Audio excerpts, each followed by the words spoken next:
don't want to be in it. Get lower.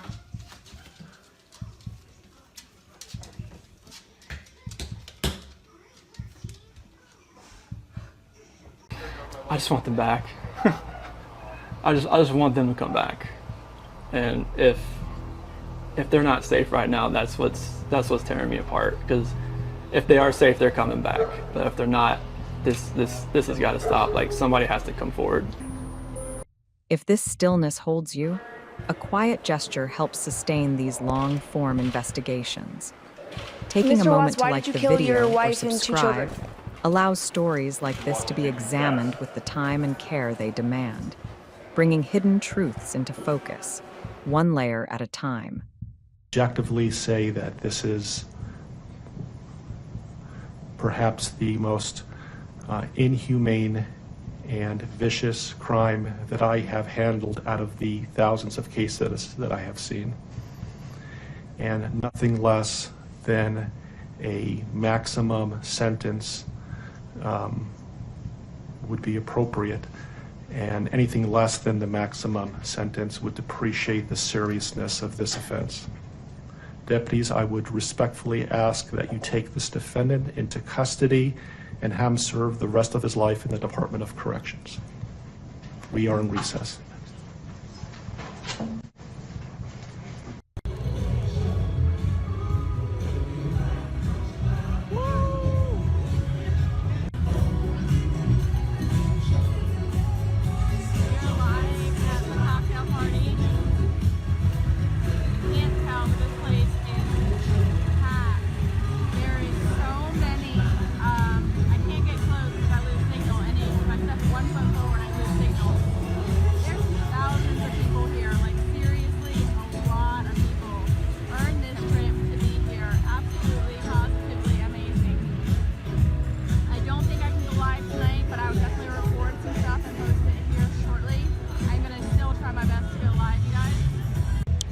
Everyone needs to deserve this.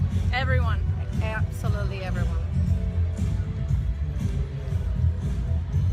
Tell them how much fun it is. It's amazing. This place is nuts. It is phenomenal. We're gonna go have some fun. Get to hear what's coming out. It's absolutely exciting. We're super excited. We'll be back here live shortly, guys. Love you. Tell them you love them. You're welcome. We love you. Say love you. Candy. Oh yeah, shoot, that's in here. Hey guys, good morning, or I know for Colorado people it's good morning, good afternoon for everybody else. I wanted to come here live because today is the big day for the huge, our cocktail party is tonight, where Product X is going to be released. We're super excited. We're heading to the pool right now, and then we have a massage today paid for by Lavelle today at 3:30. So Chris and I are super excited. So we're gonna get a massage after we lay by the pool for a little bit and maybe go to the beach again. And then we're going to go to the cocktail party. And we will be live there tonight.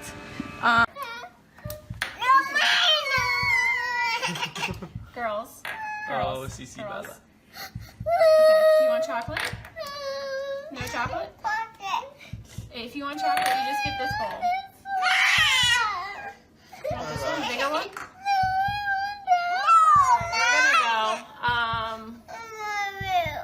I love you too. This is the morning. This is why I love that I thrive. I don't want them to really go in the ocean. I mean, Ready, set?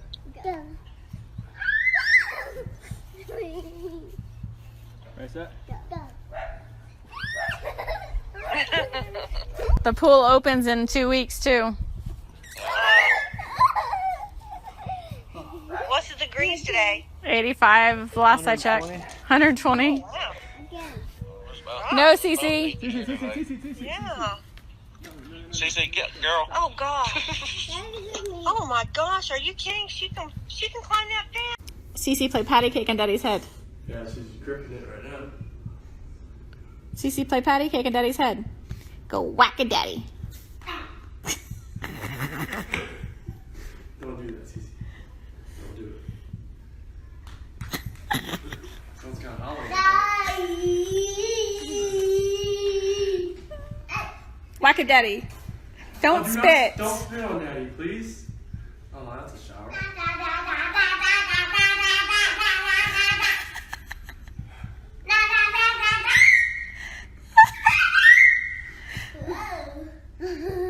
Careful, Bella, don't fall, okay? Whack a daddy. Whack a daddy.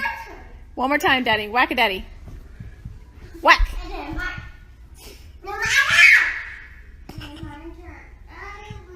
Position of trust with respect to the victim in violation of Colorado Revised Statutes 18-3-102, subsection 1, subsection F. Do you understand? Yes, sir. Count 5 alleges murder in the first degree, a Class 1 felony. It alleges that between and including August 12, 2018 and August 13, 2018, Christopher Lee Watts unlawfully, feloniously, and knowingly caused the death of Celeste Watts, a child who had not yet attained 12 years of age, and the defendant was in a position of trust with respect to the victim in violation of Colorado Revised Statutes 18-3-102, subsection 1, subsection F. Do you understand? Yes, sir. With regard to these first 5 counts, the minimum sentence that the court could impose if convicted is life imprisonment in the Colorado Department of Corrections, and the maximum sentence is death. Do you understand? Yes, sir. Let me also point out that pursuant to Rule 32.1 of the Rules of Criminal Procedure,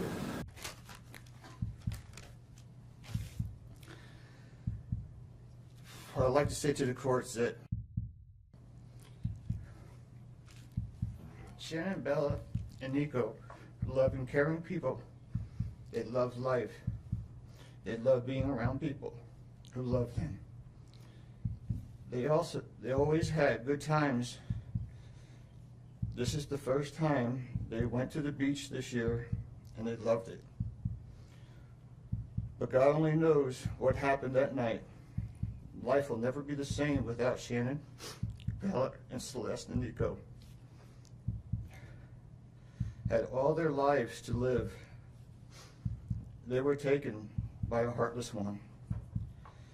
This is the heartless one, the evil monster, who dare you take the lives of my daughters Shannon, Bella, Celeste, and Nico. I trusted you to take care of them, not kill them. And they also trusted you. The heartless monster, and then you take them out like trash. You disgust me. They were loving and caring people. You may have taken their bodies from me, but you will never take the love they had for me. They loved us more than you will ever know, because you don't know what love is. Because if you did, you would not have killed them. You monster, thought you would get away with this. I don't know how. The cameras do not lie.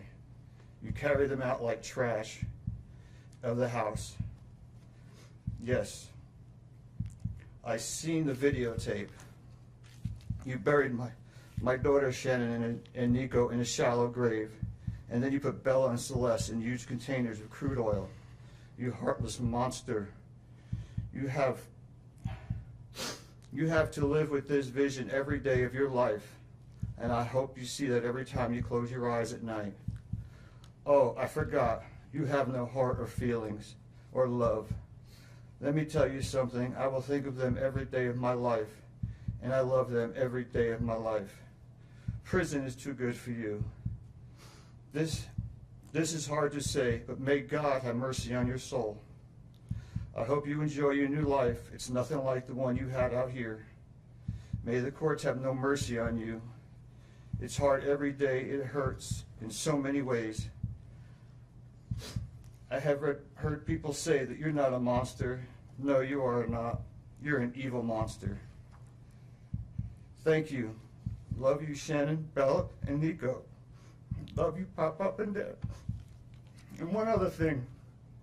And Shannon says she is super excited for justice today. Thank you, Your Honor. Thank you, sir. I'm Cindy Watts. Ron Watson. Thank you. And I have authorized you to make a statement to the court as paternal grandparents of the children. And if you choose not to make a statement, but your designee, Ms. Powers, chooses to, she can do so as well. How would you like to proceed Can today? I read that? I want you to start. I would like to read Who's that. going to be speaking today? Your Honor, initially, they've asked me, and they're hoping that they have the strength to speak, but if they do not, they've written out their statements and asked me to finish for them. So That would be fine. Who would like to go first? if I could start, Your Honor. On behalf of the Watts, Your Honor, and to the community, we thank you for the opportunity and the recognition under the Victim Bill of Rights. We come today as the grandparents and the parent of the daughter and children whose life was taken in this case. We are not here to ask for leniency. We are not in any way condoning or tolerating the crime that has occurred and the pain that has been caused. We join in our daughter-in-law and grandchildren's family in saying this should never have happened. This is not condonable. This is something that we will never get over. We appreciate the consideration that everyone has paid, most especially the families that have lost everyone. We appreciate that they begged for Christopher's life. We agree and echo what they have said, that it is not his place to take anyone's life, nor would it be our place as a community to take his life. So we thank you for the opportunity and for every consideration and effort that's been put out. The prosecution in this case has in fact respected the Victim Bill of Rights. They took the time to explain that the information that my clients had at the time that they were interviewed was not correct. They were misinformed. They were searching for answers. They were not intending to cause any pain to anyone, and they appreciate that the prosecution answered their questions and gave them the time and the respect and the consideration so that they could tell this court and everyone in this community that the interview content was not their message, that they accept that their son has done this, that they accept that he chose to plead guilty, that he sought and requested their consent and agreement for a life sentence. They appreciate that he is given the opportunity to serve that life sentence. It is his responsibility, it is his sentence, and it is not enough to make up for what has done. We understand and we join the family in that we have questions. We don't know how such a thing could possibly happen, or that a man that was responsible for raising his children and protecting his wife would take the steps that he did, and that he would disregard their bodies and the love that he had for them and they had for him and everyone else, and take the gestures and put this community through the investigation and the discovery and the responsibility of bringing justice. We do not understand that. We do not think it was appropriate. We cannot begin to think that an explanation will ever justify it. My clients indicate that they understand that a full opportunity for a confession with all of the responsibility and accountability has not occurred. And they support the family and the request that that happen, if not today, at an appropriate time, in an appropriate manner, so that everyone can have peace, to understand to the best of their ability the details that they need and to have their questions answered. And by giving this opportunity of a life sentence, we hope that he embraces that moment. That had the death penalty been pursued, there would not have been an opportunity to be accountable and to give a full confession. And had the death penalty been sought, counsel would have fought for his life, the prosecutors would have been engaged in a multiple-year battle, the families would have been torn apart, this community would have had to subsidize it and endure it, and we have so much respect and gratefulness that that did not happen. We would strongly encourage Christopher Watts to give that full confession in the tone and in the timing that he thinks is appropriate with the guidance of his counsel. We feel that it would be appropriate and helpful to ease the pain and the suffering. But we also say we don't think that there's anything that he can say that will ever account for his behavior. There's nothing that can be done to cure the harm he has caused. And he has the responsibility to serve his sentence with dignity and with regard for everyone, and to spend every breath that he has left in an atonement for what he has done. Do you want to read it? So if I could just have you state your name for the record. Cindy Watts. Thank you. My name is Cindy Watts. I am the grandmother of two beautiful granddaughters, Bella Marie, Celeste Catherine Watts. I am also the mother of Christopher Watts, who I will be directing most of my statement to. First, I'd like to begin by recognizing the absolute horror of this crime and acknowledging the devastating loss that both the Rusek family as well as our family have faced. Our families have been irreparably broken by the needless deaths of Shanann, Bella, Cece, and Nico. This is something we will never get over. We will always mourn the loss of our family, and in that we are united in our grief. I am still struggling to understand how and why this tragedy occurred. I may never be able to understand and accept it, but I pray for peace and healing for all of us. Now to my son Christopher. I have known you since the day you were born into this world. I have watched you grow from a quiet and sweet, curious child who Bella reminded me so much of, to a young man who worked hard in sports and later mechanics to achieve your goals. You are a good friend, brother, father, and son. We have loved you from the beginning, and we still love you now. This might be hard for some to understand, how I can sit here under these circumstances and tell you, although we are heartbroken, although we can't imagine what could have led us to this day, but we love you. Maybe you can't believe it either. As the Lord said in Jeremiah 3:31, I have loved you with an everlasting love. Therefore, I have continued my faithfulness to you. And you, as your mother, Chris, I have always loved you, and I still do. I hate what has happened. Your father and sister and I are struggling to understand why. But we will remain faithful as your family, just as God remains faithful because of his unconditional love for us all. We love you, and we forgive you, son.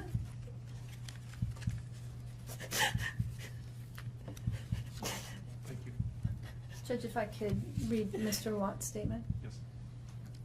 My name is Ronnie Watts, and I am the grandfather of Bella, Celeste, Nico Watts, and I am the father of Shannon.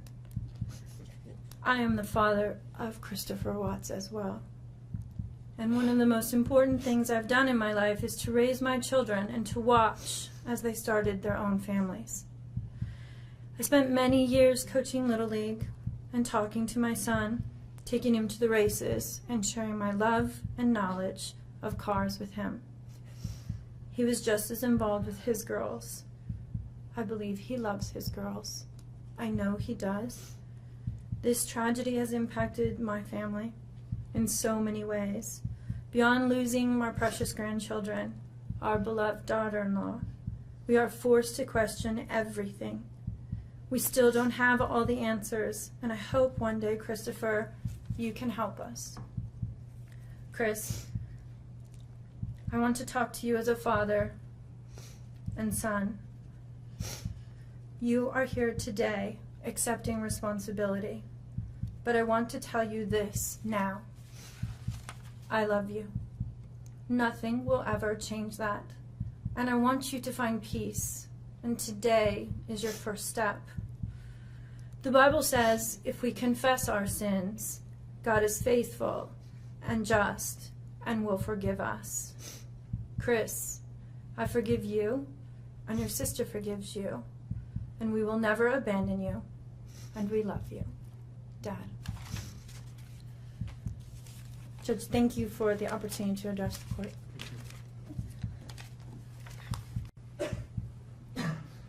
Your Honor, there are no words to adequately describe the unimaginable tragedy that brings us before this court today. By my comments, I'm not even going to try to express the horror, the pain, or the suffering that the defendant has caused to these families, to this community, and to all who were a part of this investigation. However, I do want to spend a few minutes sharing with the court the details of the crime, as so far you've only had an opportunity to review the affidavit and a few facts here and there that have been offered to the court in the motions and pleadings that have been filed. The questions that have screamed out to anyone who will listen since August 13th of 2018 are why and how? Why did this have to happen? How could a seemingly normal husband and father annihilate his entire family? For what? These are the questions that only one individual in this courtroom or on this planet knows the answers to. I fully expect we will not receive the answers to these questions today, nor will we at any point in the future.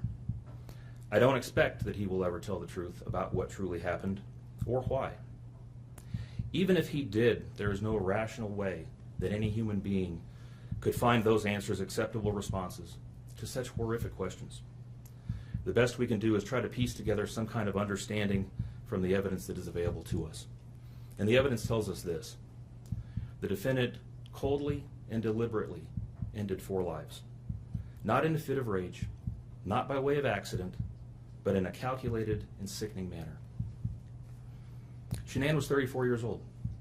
She had married the defendant in November of 2012.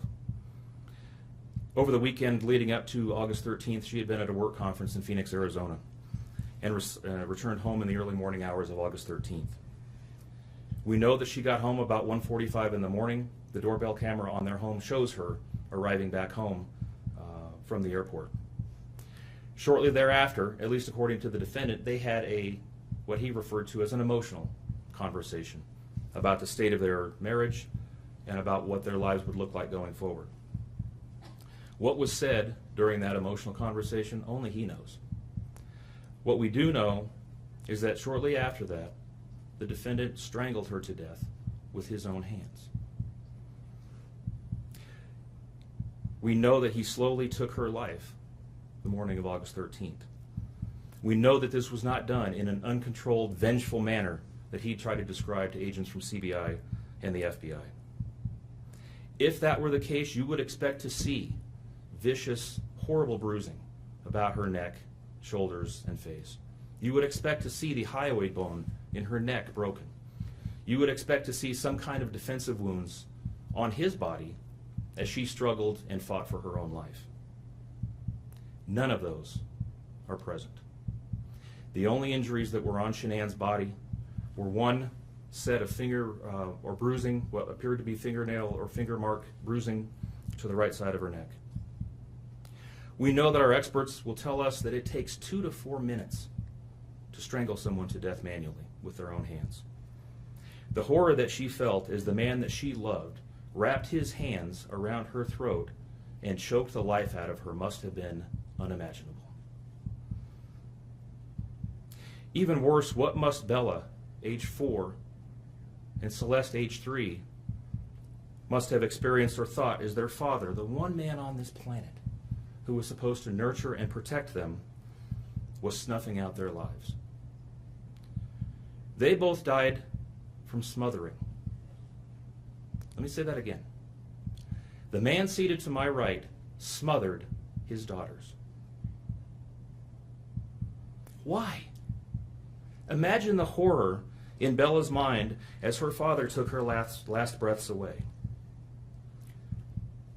Your Honor, understand very clearly, Bella fought back for her life. The frenulum, the connective tissue between her upper lip and her gum, had a centimeter and a half laceration. She bit her tongue multiple times before she died. She fought back for her life as her father smothered her. Celeste had no such injuries. In fact, she had no external injuries at all. But according to the medical examiner, she was smothered nonetheless. The defendant then methodically and calmly loaded their bodies into his work truck, not in a hasty or disorganized way. He was seen from the neighbor's doorbell camera backing his truck into the driveway, going back and forth into the house and back out to the truck 3 different times, 1 time for each of their bodies. He then drove them away from their family home 1 final time, intent on hiding any evidence of the crimes that he had just committed. In 1 final sign of callousness for his wife, his daughters, and their unborn son, and their remains, he drove them to a location that he thought no one would ever find them, to one of the oil tank batteries with which he was so familiar. He knew this was safe. He had texted a coworker the night before saying, "I'll head out to that site. I'll take care of it." He had carefully ensured that he would be alone in the middle of the plains to secrete away the remains of his family in a place that he hoped they would never be found. In 1 final measure of disrespect for the family he once had, he ensured that they would not be together, even in death, or so he thought. He disposed of them in different locations. He buried Shanann and Nico in a shallow grave away from the oil tanks. Bella and Celeste were thrown away in the oil tanks at this facility. Different tanks, so these little girls wouldn't be together in death. Imagine this, Your Honor. This defendant took those little girls and put them through a hatch at the top of an oil tank, 8 inches in diameter. Bella had scratches on her left buttocks from being shoved through this hole. A tuft of blonde hair was found on the edge of one of these hatches. The defendant told investigators that Bella's tank seemed emptier than CC's because of the sound that the splashes made. These were his daughters. Significantly, when his coworkers arrived at the tank battery later that morning, to a person, they all described him as acting completely normally. It was a normal workday, even while his daughters sank in the oil and water not far away from him. And then his efforts at deception truly began.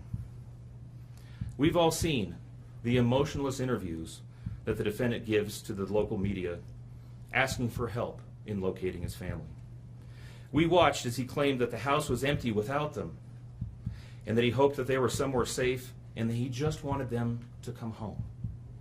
He told investigators that they were at home sleeping when he left for work that morning, and that Shanann had told him that she was taking the girls to a friend's house for the day. What is striking about this case, Your Honor, beyond the horrors that I've already described to you, is the number of collateral victims that he created by his actions. While he stood in front of TV cameras asking for the safe return of his family, scores of law enforcement officers, neighbors, friends, and family scoured the area, fretted for their safe return. They texted him begging for any information and sending him their best wishes, all the while he hid what he had done. The list of indirect victims does not end there. Think of the firefighters and the Colorado State Patrol hazmat experts who had to don protective suits and who were called upon to pull Bella and Celeste out of those oil tanks. Or the coroner employees who had to conduct these autopsies. Or the victim assistants who frantically attempted to ease the suffering of those affected. All of this, Your Honor, for what? Why? Why did this have to happen? His motive was simple, Your Honor.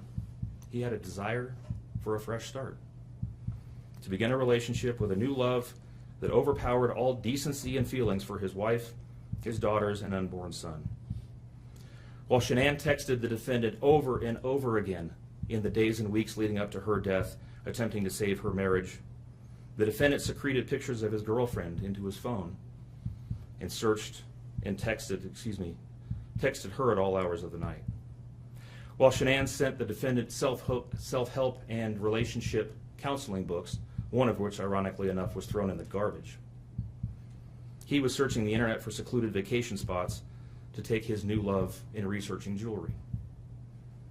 And while Shanann took the girls to visit family in North Carolina, the defendant went to car museums and the sand dunes with his new girlfriend. The stark contrast between the subjects of their internet and text content is absolutely stunning. Even the morning after he killed them and disposed of their bodies, he made several phone calls. One was to the school where the girls were supposed to start, telling the school that the girls would not be coming to school anymore, that they were being unenrolled, presumably to give him some more time before law enforcement notification about them going missing. He contacted a realtor to start discussing the selling of his house, and he texted with his girlfriend about their future. None of this answers the questions of why, however.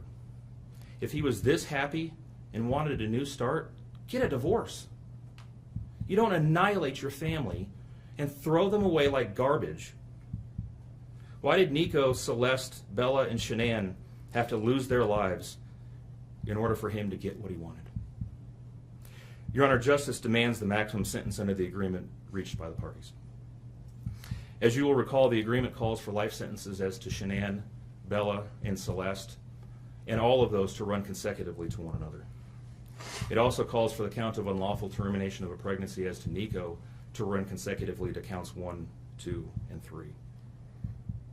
I would suggest that the extreme aggravation present in the defendant's conduct and in the efforts that I have described mandate that the sentences for counts 7, 8, and 9, the tampering with a deceased human body, each be the maximum of 12 years, and that those sentences run consecutively to one another. It is very clear that each of these acts, that these were not the subject of one act, but each oil tank that he walked up with his daughter's bodies and the hole that he dug for his wife and unborn son mandate a mandatory consecutive sentence. It's been alluded to this morning, but the defendant was certainly eligible for the death penalty in this case under the existing law in the state of Colorado. As you heard, Shanann's family strongly opposed my office seeking the death penalty and being bound to the criminal justice system for the next several decades. That's in large part, as you've heard, why we have reached the agreement that we have. 4 lives were lost at the hands of the defendant on August 13th for reasons that we will never fully understand, nor will we know. In the end, the Rusick family was much more merciful towards him than he was towards his wife, his daughters, and his unborn son. Prison for the remainder of his life is exactly where he belongs for murdering his entire family. Thank you. I know God will put the evil people where they need to be.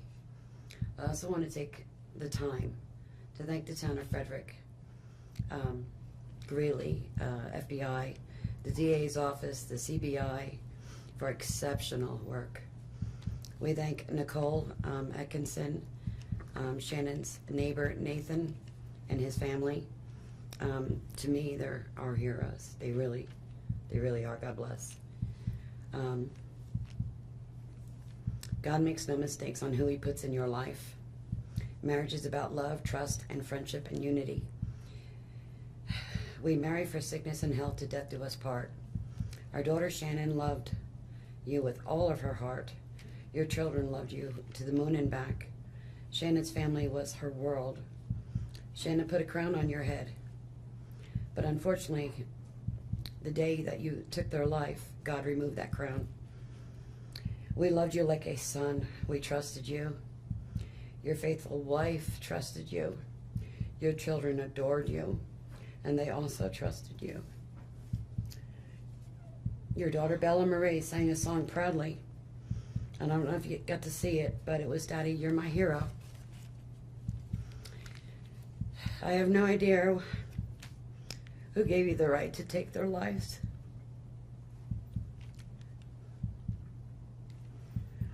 But I know God and his mighty angels were there at that moment to bring them home to paradise.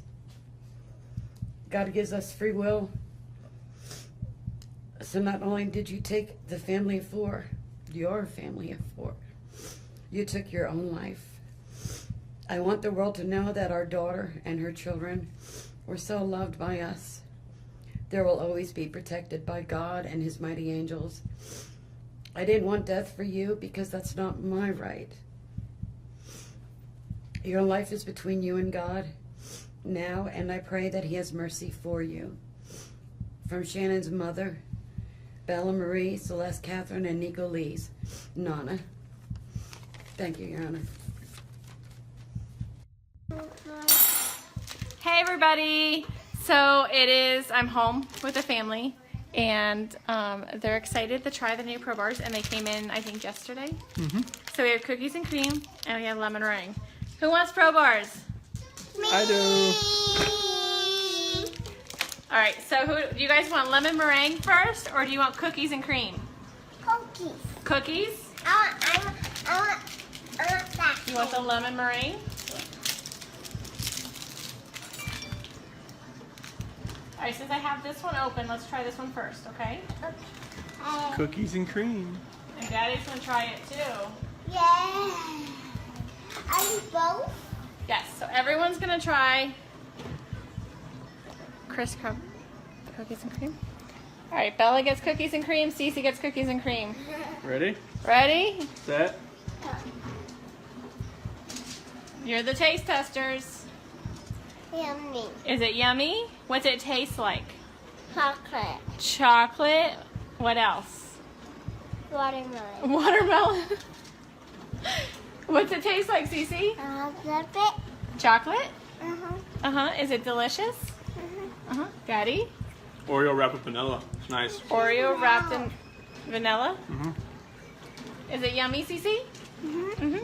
Is that good, Bella? I think they like cookies and cream. Okay, so let's try the lemon meringue. Hey, everybody. So, a little crazy over here. Cece loves the cookies and cream. You like it? Yeah, nothing. Good thing. Don't mind me. It's been a long travel day yesterday. Been cleaning, regrouping today. Hey, Jen. Okay, so Chris, this is the lemon meringue. Nope, that's Daddy's. Here's yours. Wait, don't take. Wait. Here, Bella. Okay, this one's lemon meringue. It's like the pie, but better because I don't like the pie. Ready, set, go. Ready? Hey, Jessica. That's so good. How's that taste, Cece? Good. Good?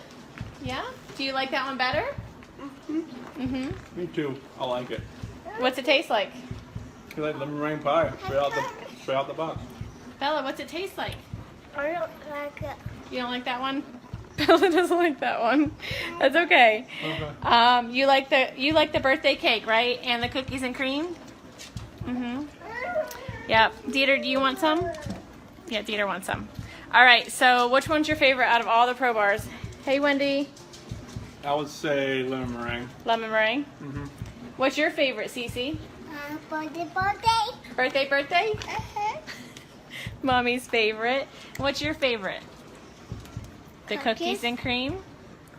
Wow. We have to keep 3 on stock. It's a good thing. How do I turn this around? It's a good thing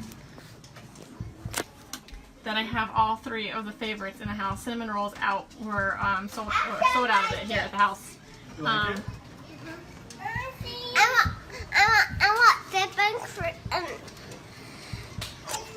You want dip and ranch? You want ranch dip and chips? Jess, I have them all. I just ate all of the cinnamon rolls. Cece actually really likes the cinnamon rolls too. Look at Bella. Cookies and cream. You got Cookie Monster.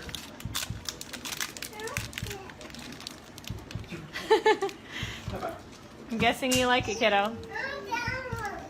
You like it? You want the lemon meringue, Cece? No, she didn't like that one. I don't like that. Daddy will finish it. Yep. All right, you guys. So that's our family.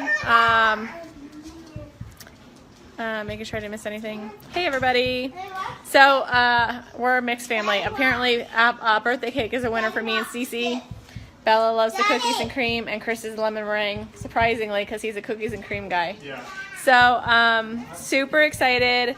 I love it that it's a healthy snack and Cece can eat it because she has a tree nut allergy, and none of our products are made in a facility that handles nuts at all. So Cece can have them. There's 0 nuts in them, and it's the only like go-to bar. Like we can't do processed bars. We can't do anything like that because Cece can't have any of it because it's all processed in a plant where there's tree nuts or nuts.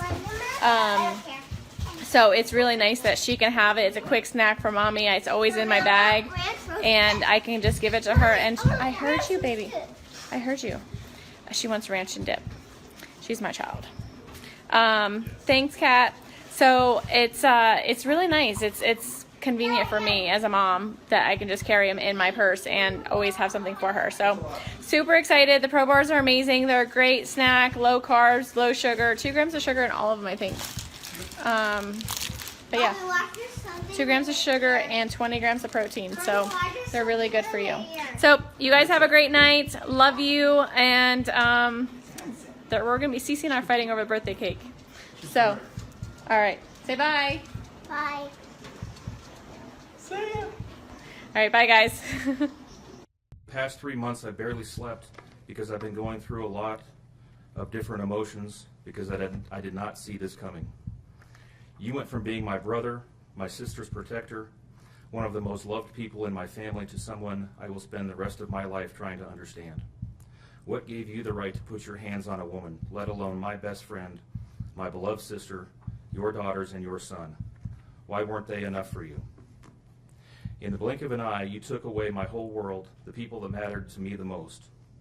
Everything in my life I loved, your children. They trusted you. They loved you. They looked up to you because you promised to keep them safe.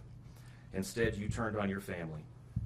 My blood is boiling as I write these last words because they are the last you will ever hear from me. I can't even think of the right words to describe the betrayal and the hate I feel. And to be honest, you aren't even worth the time and effort it takes to put my pen to this paper. There isn't a day that goes by that I don't cry for my family. They were my whole world. All I do is ask myself why. Why would you do this? You don't deserve to be called a man. What kind of person slaughters the people that love them the most? Did you really think you would get away with this? Did you really think that this was your best option, to throw away your family like they were garbage? They deserve better, and you know it. I hope you spend the rest of your life staring at the ceiling every night, being haunted by what you've done. None of us deserved this. Hearing my mother and father cry themselves to sleep in this hotel room causes me anguish that is beyond words. I can't describe how this feels, how badly my heart is breaking for my poor parents. We trusted you. You have taken away my family from this earth, but you can never take them from my heart. You took away my privilege of being an uncle to the most precious little girls I've ever known. I will never hear the words Uncle Frankie again, but you will never be called Dad again either. You'll never be able to put your hands on another woman, let alone my best friend, my beloved sister, and your son. I just can't comprehend how they weren't enough for you.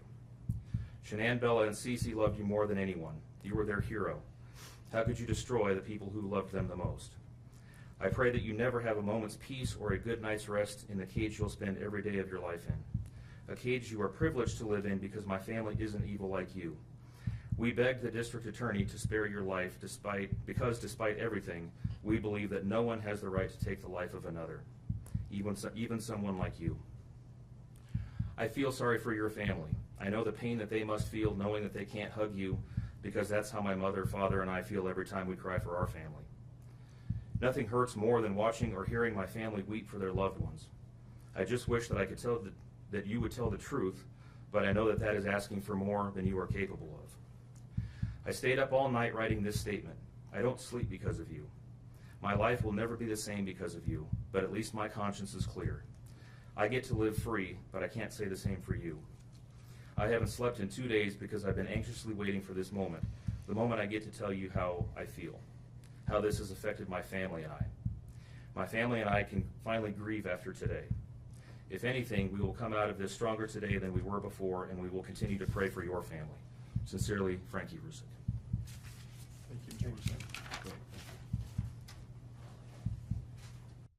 This matter comes on for a first appearance. Mr. Warwick, correct me if I'm wrong, that formal charges have not been filed yet? That's correct, Your Honor. The defendant was arrested. Formal charges have not been filed. By my calculation, I believe it will be due to the court at 3:30 on Monday afternoon. Thank you. Mr. Mercer, anything you would like to say about that? Not regarding that issue, thank you. So the court has reviewed a affidavit in support of a warrantless arrest. The court has found probable cause for the arrest. Specifically, I see that Mr. Watts was arrested for 3 counts of first-degree murder, each a Class 1 felony, and 3 counts of tampering with a deceased human body, each a Class 3 felony. Again, these are only charges that are named in the affidavit in support of the warrantless arrest. It's the district attorney's office who will ultimately decide what charges, if any, are going to be filed. And Mr. Merson, would you like me to advise your client of his rights pursuant to Rule 5? Yes, please. Thank you. So, Mr. Watts, I would like you to listen carefully to the rights that you have, okay? Thank you. And so first, you don't need to make any statements. Any statements you make can and may be used against you. Do you understand? Yes. You have the right to counsel. Do you understand? Yes, sir. If you are indigent, you have the right to request the appointment of counsel or consult with a public defender before any further proceedings are held. Do you understand that? Yes, sir. And Mr. Merson is the head of the public defender's office, and he is going to represent you today and potentially in the future. Do you understand that? Yes, sir. Okay. Any plea that you make must be made voluntarily and not the result of undue influence or coercion. Do you understand that? Yes, sir. Right now, charges have not been filed, so this is a limited advisement. I intend to bring you back next week once formal charges are filed on Monday, so I can give you a full advisement. But I will tell you that at this point, the court is not authorizing any bail. Once I know what the official charges are that are filed by the district attorney's office, I'll inform you the nature of the charges. If charges are filed, you have the right to a jury trial, and you have the right to demand and receive a preliminary hearing within a reasonable time to determine whether probable cause exists to believe that you committed any of the charges that are filed by the district attorney's office. Do you understand that? Yes, sir. I believe that your lawyer has filed about 16 or so motions on your behalf, including a request for a preliminary hearing. Do you agree, Mr. Merson, that that time period, that 35 days to have a preliminary hearing, doesn't begin until your client appears in court next week once formal charges are filed? I agree. And I have not seen, correct me if I'm wrong, a proof positive, presumptive great written motion by your office. Not at this point, Judge. Okay. Okay. And so would you like me to further advise your client of any additional rights? No, thank you. Mr. Rourke, what kind of conditions, if any, are you requesting for the protection order given the circumstances? Judge, I'm going to defer to Mr. Wren. Mr. Wren? People are simply asking for the standard protection order under Title 18 at this point, given the deceased nature of the victims. And I assume based on the no bond hold, the issue of possessing or having access to or control over a firearm or any ammunition is a non-issue until and if bond is authorized. That's correct. Thank you. So, Mr. Watts, I am going to issue a protection order pursuant to Colorado Revised Statutes 18-1-1001. It's going to state that you not harass, molest, intimidate, retaliate against any witness involved in this case. Do you understand that? Yes, sir. If you were to violate the mandatory protection order, it's a Class 1 misdemeanor. Do you understand that? Yes, sir. And could we talk about some of them? I realize that things are happening very quickly. Motions were filed today. There hasn't been a lot of time to object or to file responses. Mr. Merson has filed a number of motions, some of which potentially may be time sensitive. My intention is for the parties to come back to court next Tuesday so I could advise Mr. Watts of his formal charges that are filed no later than 3:30 on Monday. So I'm not sure if I'm going to be requiring the prosecutor to file a response between now and Tuesday, or whether we can resolve some of these issues now. For example, the preservation of certain evidence, like police notes, handwritten notes, like touch DNA evidence, things of that nature. Your Honor, I think we can address some of these pretty quickly, but certainly not all of them. We would be asking for time to file a written response to some of them. Yeah, I'm just concerned about the time that elapses between now and Tuesday, and I want to make sure that the evidence that's being requested to be preserved is preserved. Understood. So, for example, can you, any objection for me to order that all law enforcement, both state and federal, that were involved in this case, preserve their handwritten notes? Any objection to that? No. So I will grant that request. Did you read Mr. Merson's motion with regard to touch DNA? I believe that was filed under seal, and I have not seen it. It was suppressed, so they should have had access to it. Gail, Christy, could you put out a copy for Mr. Rudd? Again, I appreciate the fact that this happened very quickly, and so let me get you a copy of that, a hard copy of that, and then you can review it and let me know what your thoughts are. Is there an autopsy that's scheduled to be conducted in the near future? Not yet. It was a 16. 16? Yes. While we're waiting, Mr. Merson, I noticed that... Actually, I'm sorry to interrupt, Judge. It was D17. D17? Yeah, sorry.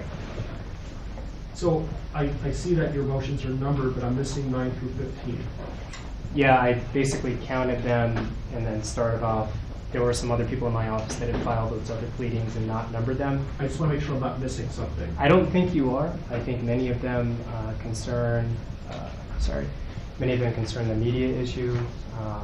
On the way over here, the deputies advised the court had already ruled on that.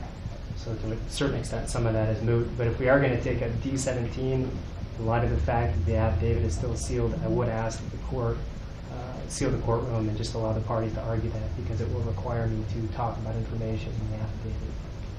Well, why don't we give Mr. Wren an opportunity and let me know whether, without talking about the substance, whether he has an objection or not. It's really more putting the prosecution on notice than anything else. Why don't you read it first and let me know what you think.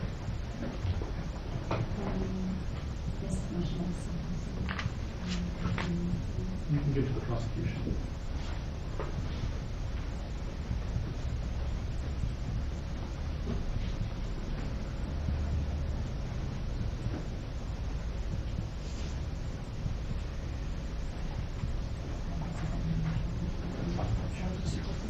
Steve. Extra. Well, I might. It was one of the... So, I did add the house to this, so the D17 will have the house on it as well. But that's the gist of it. At this point, I'm concerned about whether or not it's not. It's been released by law enforcement. Okay. When was that? Late last night. Okay. All right. Then I guess that part of the motion would be put at this point. Mostly concerns what's in this motion. So, If I could take a moment to read this. Mr. Mercer, anything on the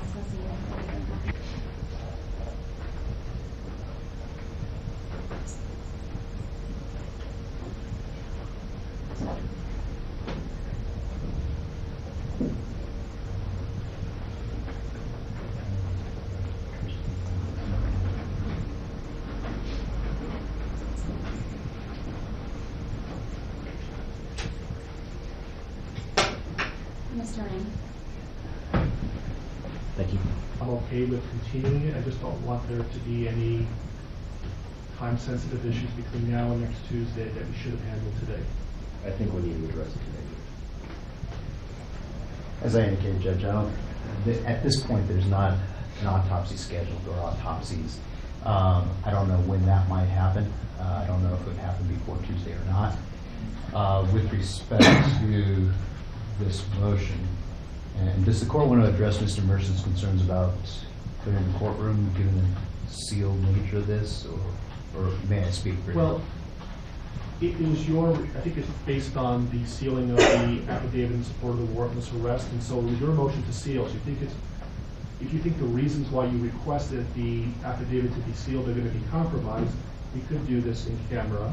If you believe it's not, then we can talk about it publicly. I'm not worried about the compromising. nature of the affidavit. I will tell the court and make a record that the prosecution has provided Mr. Merson with a copy of the affidavit, despite the fact that it was sealed to the public. I am concerned about this being discussed in a non-in-camera setting.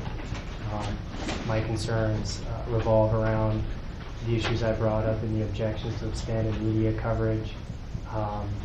It's an ongoing investigation at this point. I have concerns about, what would be discussed and how that would implicate Mr. Watts' right to a fair trial and his due process right. So my request is that the court seal the court so we can discuss this. Mr. Wright? Move that to the discretion of the court. It seems to me, based on everything I've heard, that the affidavit is going to be released at some point. It was the prosecution who requested the sealing of the affidavit. They're not concerned about this being compromised, the investigation being compromised. And so I think we can talk about this publicly. Mr. Wright? And when you say talk about this, are we still talking about yes. D17, yes. Which was also filed under seal? Yes. So with respect to paragraph number 3, Judge, our concerns relate to the way this is worded.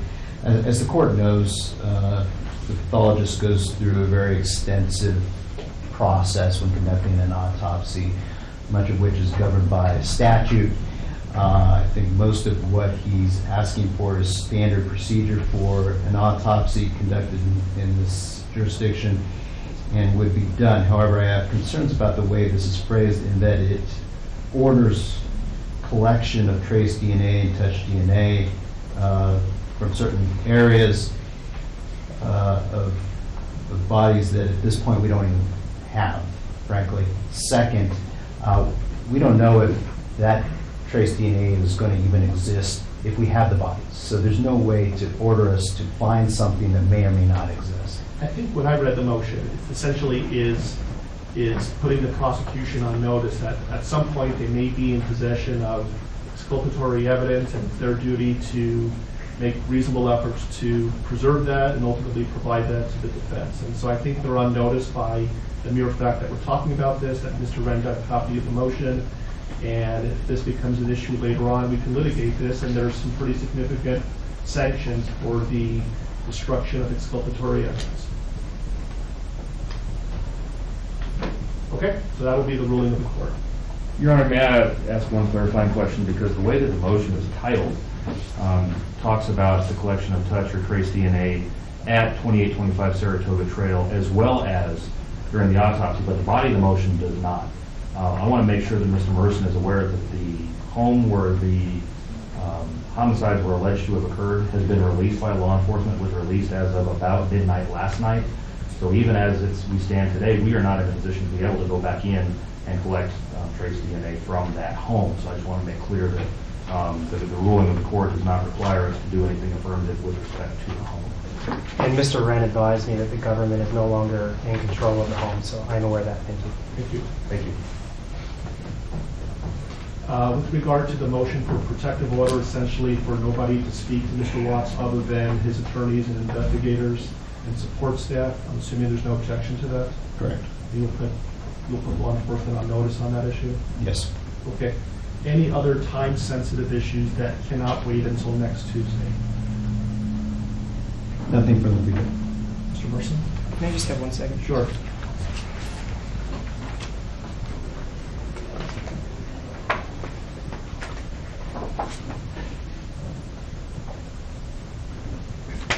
Nothing further. Thanks, Judge. Okay, and I would just respectfully ask that if you file anything between now and next Tuesday, certainly into the future, if you could advise your office of this, if there's more than one lawyer working on it, please number every pleading that's filed, and for the prosecution as well, maybe you can use letters. And that way I know that I'm not missing something. That would be wonderful. Yes. Yes. Okay, so we'll see. Let's pick a time next Tuesday. I know everybody's really busy. I just had some time open up. And so what's a convenient time for everybody to be here? I'm also going to be asking if there's victim rights compliance today and see if there's a more convenient time for whoever the victim rights representative is.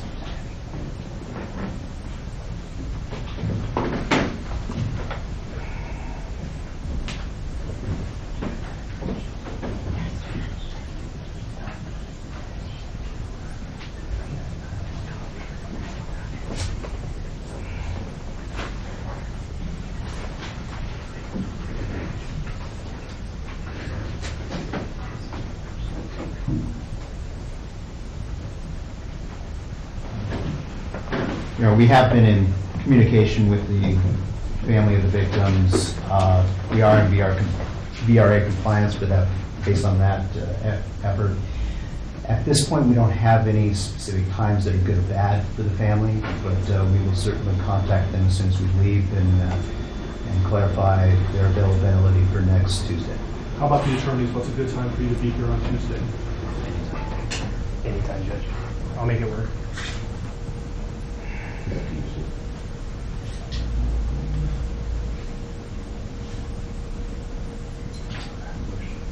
The motion's hearing in Division 12 at 2 o'clock. That'll probably last an hour. Otherwise, I'm free. About 10 o'clock.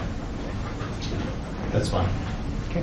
So the plan is next Tuesday, 10 o'clock, we're going to know whether the prosecution filed formal charges or not, and the deadline for that would be Monday at 3:30. I will give Mr. Watts a more detailed advisement, and then we'll decide what the next step is going to be. Does that work for everybody? Yeah, one more thing. Yes. I would just ask the court order that the prosecution give the defense notice as to if an autopsy is to be scheduled, when that is scheduled, so that we can file the appropriate motions. I think you can appreciate why we would want notice of that. Yes. Any objection to that? Not as to the notice issue. Yeah, I'm not going to be ordering that they, at this point, I'm not ordering that they be allowed to be present during the autopsy. Why don't we say 48 hours notice? Is that reasonable? Yes, and if I learn that information over the weekend, I'll email Mr. Mercer. Is that okay with you, Mr. Mercer? That's fine, thank you. They wouldn't do the autopsy over the weekend, though, would they? No, I don't believe so. They would? They're going to try to get it done soon. So 48 hours is probably not going to do it. Because they make their decision. We've all certainly seen autopsies scheduled less than 48 hours after the bodies are recovered. So we will do our best to comply with the notice requirements as soon as we learn the information. Who would be making the decision on when to perform an autopsy? The coroner's office. So can you communicate with them that there's an order that there would be 48 hours notice, and if they, for whatever reason, can't comply with that, you'll let Mr. Mercer know? Is the court ordering that the autopsy not be conducted earlier than 48 hours after the recovery of the bodies? No. Okay. What I'm saying is I'm ordering that you notify the coroner that there's an order that Mr. Mercer is entitled to 48 hours notice, and if they are intending to perform the autopsy sooner than that, they need to let you know before it starts so you can give Mr. Mercer reasonable notice. Yes, sir.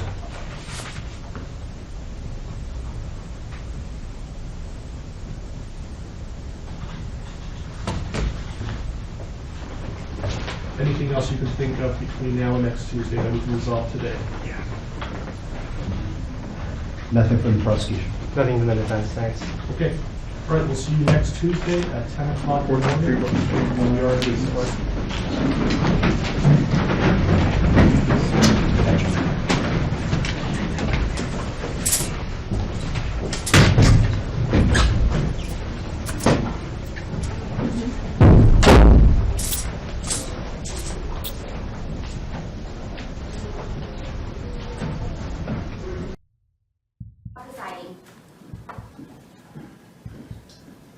Good morning, and welcome to be seated.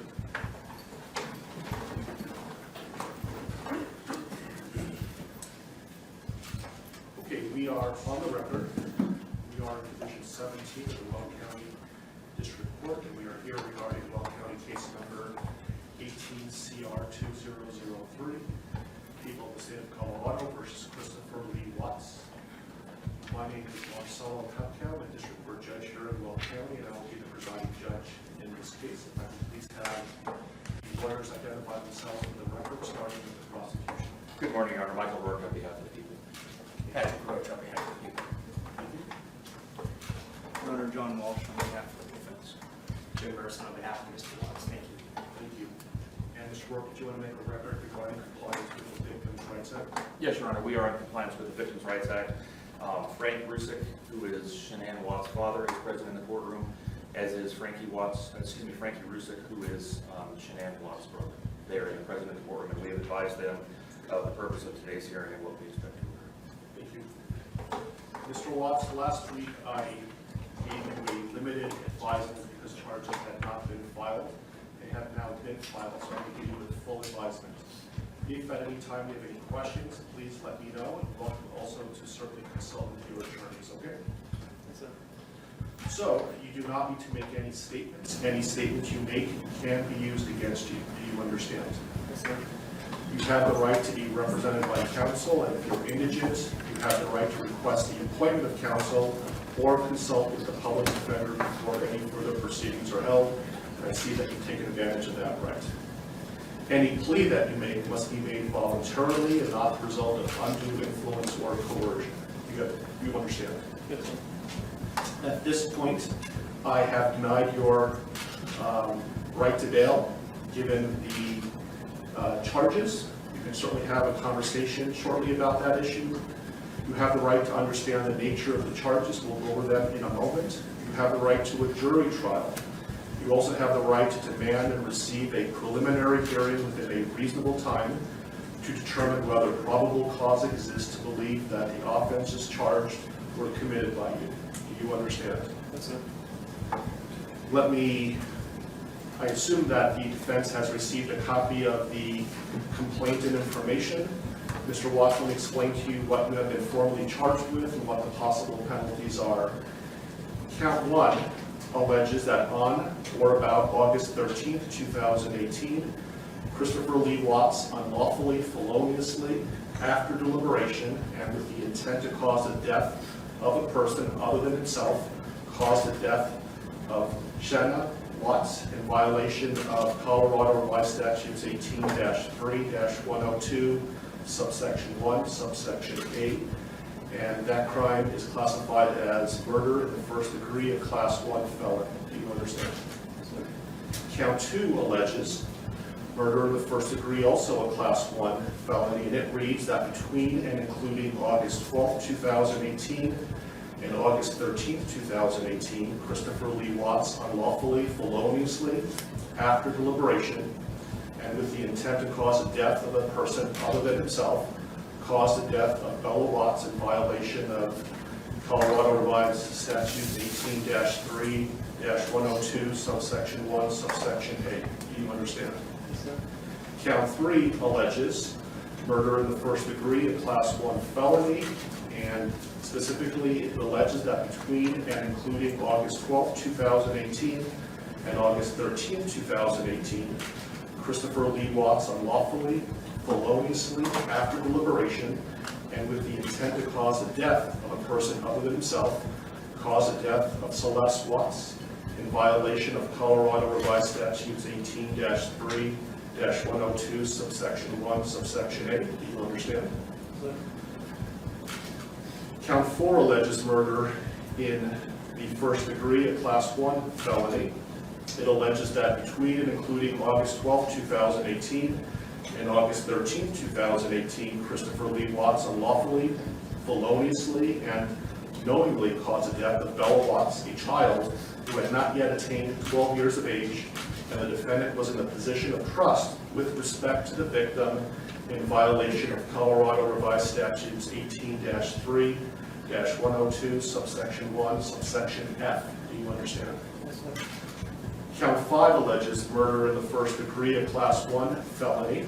It alleges that between and including August 12, 2018 and August 13, 2018, Christopher Lee Watts unlawfully, feloniously, and knowingly caused the death of Celeste Watts, a child who had not yet attained 12 years of age, and the defendant was in a position of trust with respect to the victim in violation of Colorado Revised Statutes 18-3-102, subsection 1, subsection F. Do you understand? Yes, sir. With regard to these first 5 counts, the minimum sentence that the court could impose if convicted is life imprisonment in the Colorado Department of Corrections, and the maximum sentence is death. Do you understand? Yes, sir. Let me also point out that pursuant to Rule 32.1 of the Rules of Criminal Procedure, the prosecutor would have to file a written statement of intent to seek the death penalty no later than 63 days after arraignment. Do you understand? If a life imprisonment sentence was imposed, it would be without the possibility of parole. Do you understand that? Yes, sir. Count 6 alleges a Class 2 felony of unlawful termination of pregnancy in the first degree.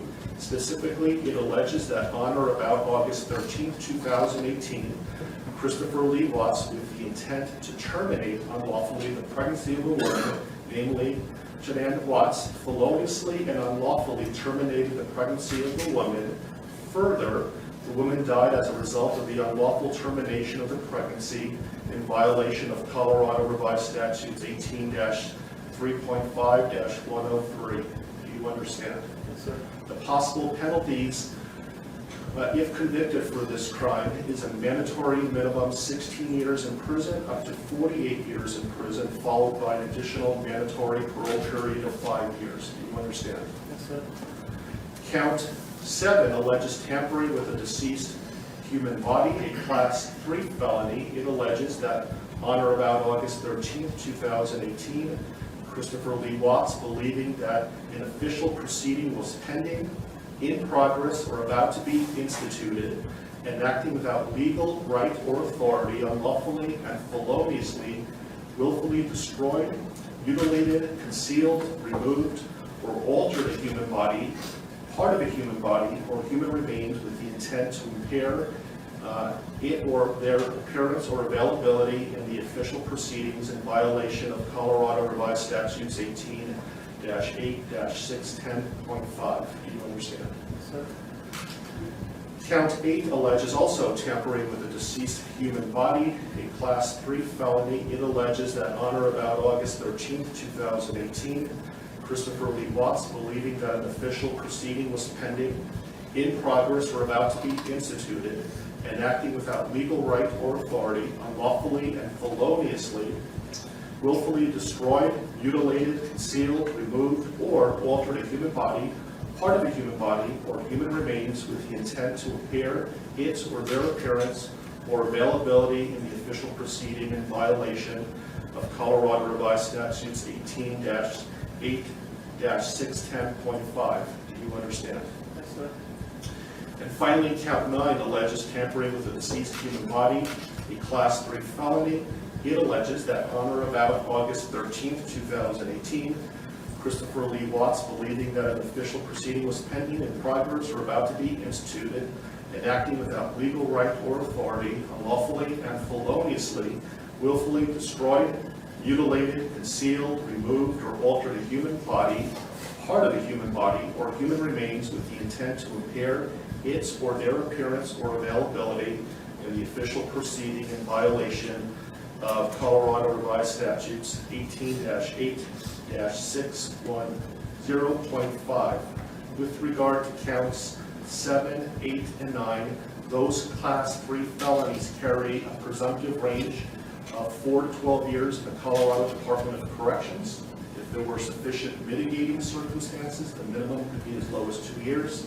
If there were sufficient aggravating circumstances, as many as 24 years. And any prison sentence would be followed by an additional mandatory parole period of 3 years. Do you understand? Yes, sir. Do you have any questions about what I've said so far? Yes, sir.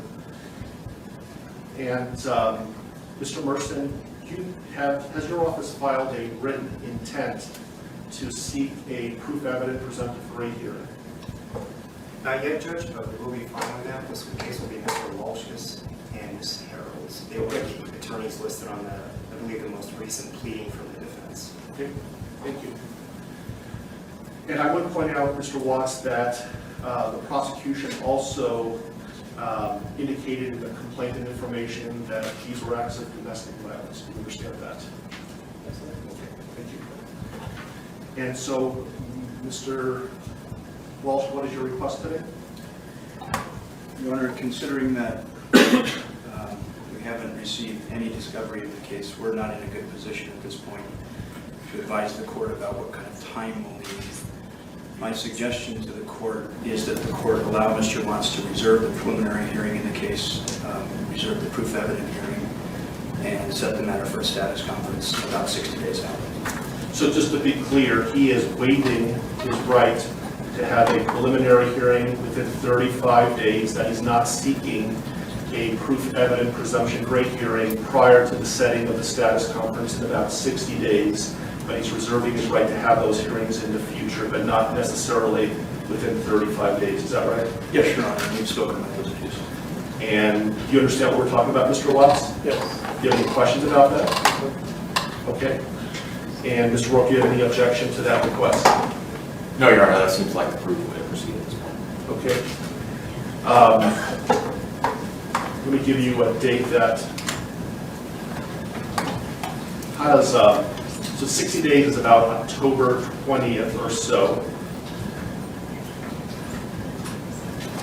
I have October 11th.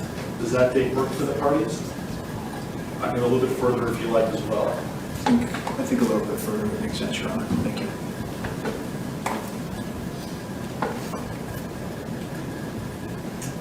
How about November 19th?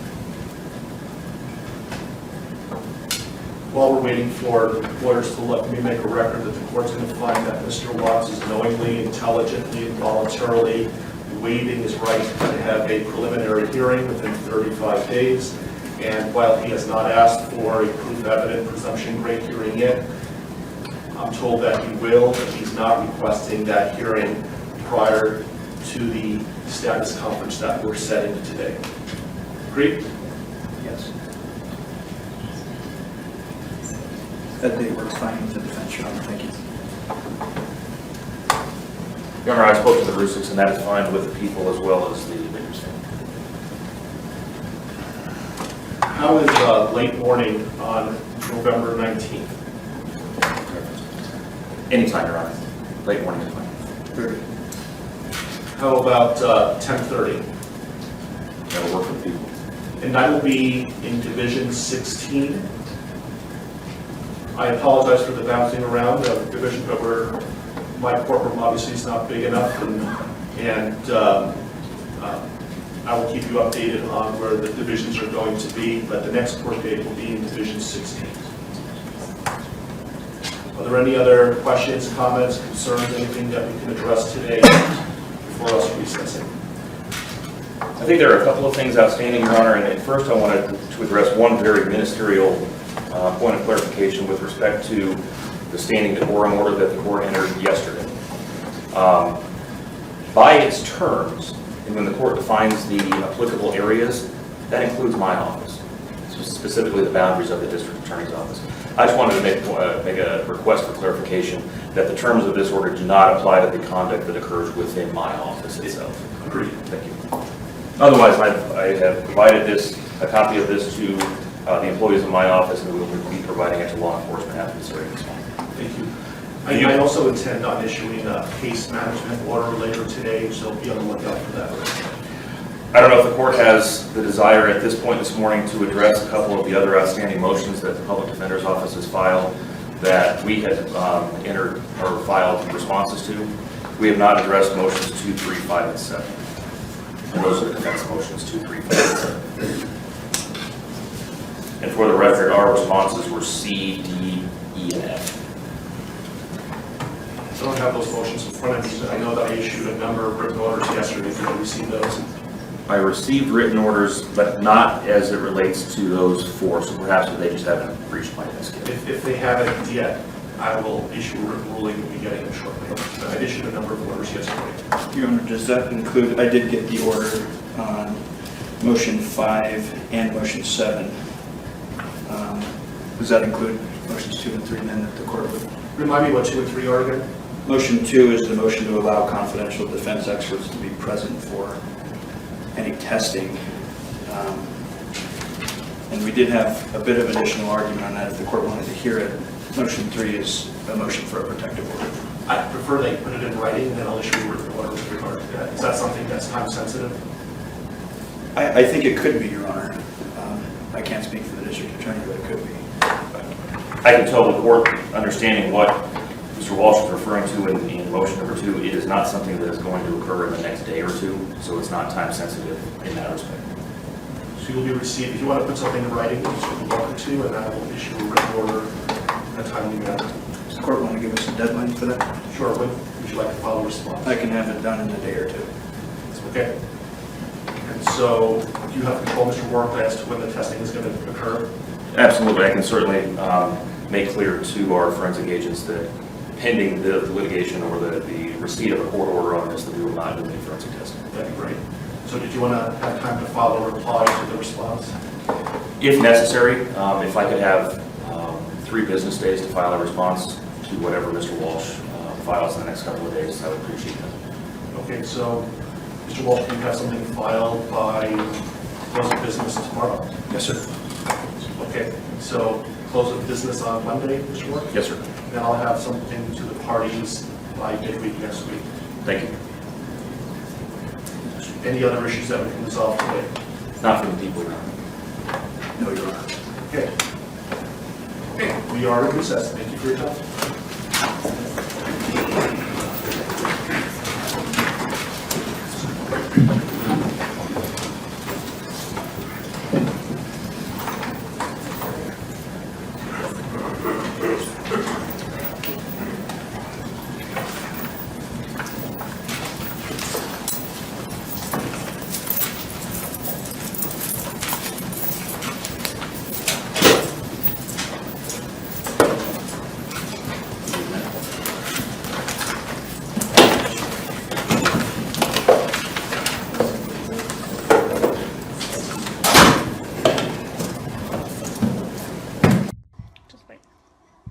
Hi guys, say What's hi going Bella.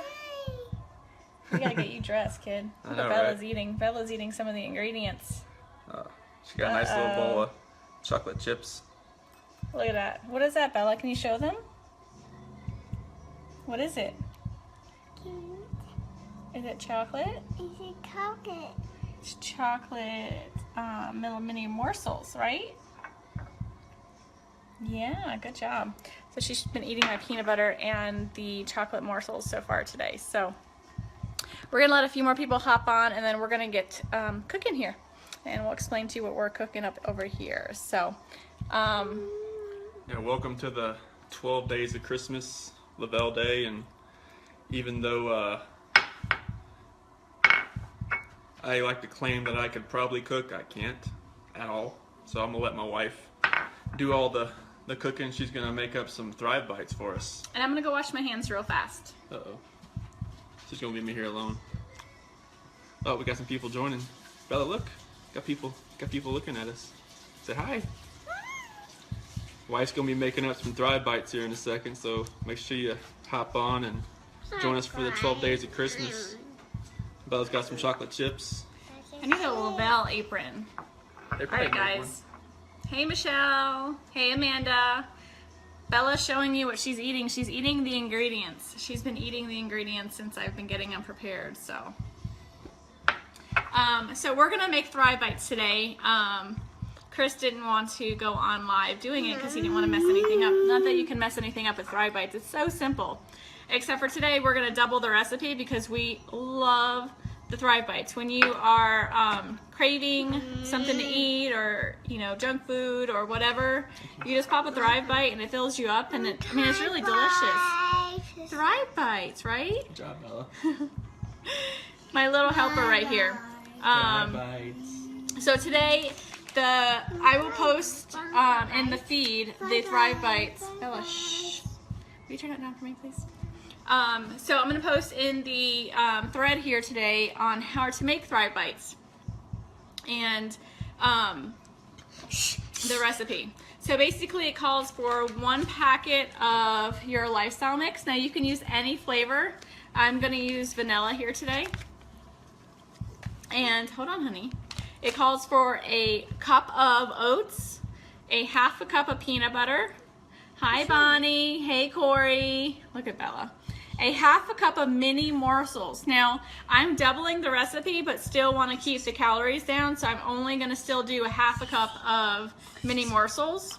It does also, you can add anything into it, like coconut, peanuts, walnuts, whatever you want. It's up to you. You also add a 1/3 cup of honey, a half a cup of ground flaxseed, and a teaspoon of vanilla. I don't know if I mentioned peanut butter, but also half a cup of peanut butter. Again, I'm doubling the recipe, so everything I'm doing here today is going to be double. Hey Madison, take care of my dad while he's there with you this week. All right, guys, sorry.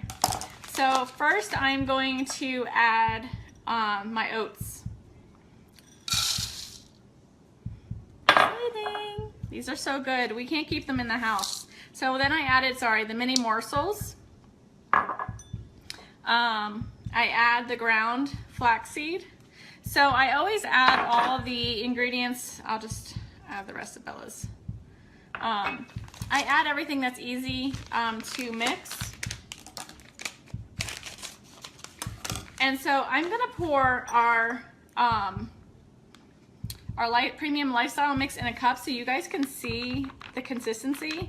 It is micronized. It is fine. Very, very, very, very, very fine. Hey, Christine. So if you guys, probably can't see that way here. So if you can see how finely micronized it is. I mean, literally it's thinner than powder. I mean, a flour. I don't know if you guys can see that very well. So, hey Mandy.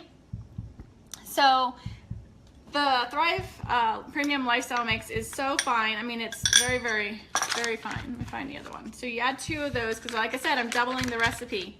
Hey Sharon. And so now I just pretty much mix this. And then I'm gonna add the honey, the peanut butter, and the vanilla. So look at this so far. Hey Sarah! So look at our little Thrive Bites so far. They're no bake, super simple, super delicious. Like I said, like I'm going to Punta Cana in February, and I need to continue to, where'd Bella put my spoons? Hold on, guys. I think she took my, hold on.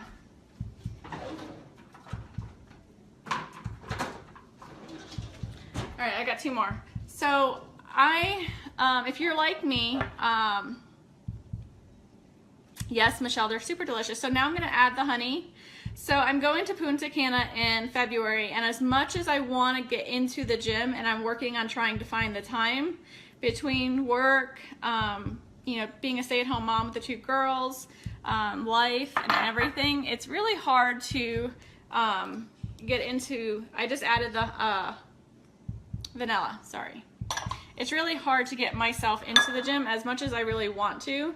I've been doing some kind of like mini workouts at the house, like squatting and things like that, but it's hard for me to get to the gym. And being a stay-at-home mom during the day and working overnight shifts, you tend to snack a lot because you're always around food, and you know, whatever happens, you know, the kids are eating snacks, you jump on snacks.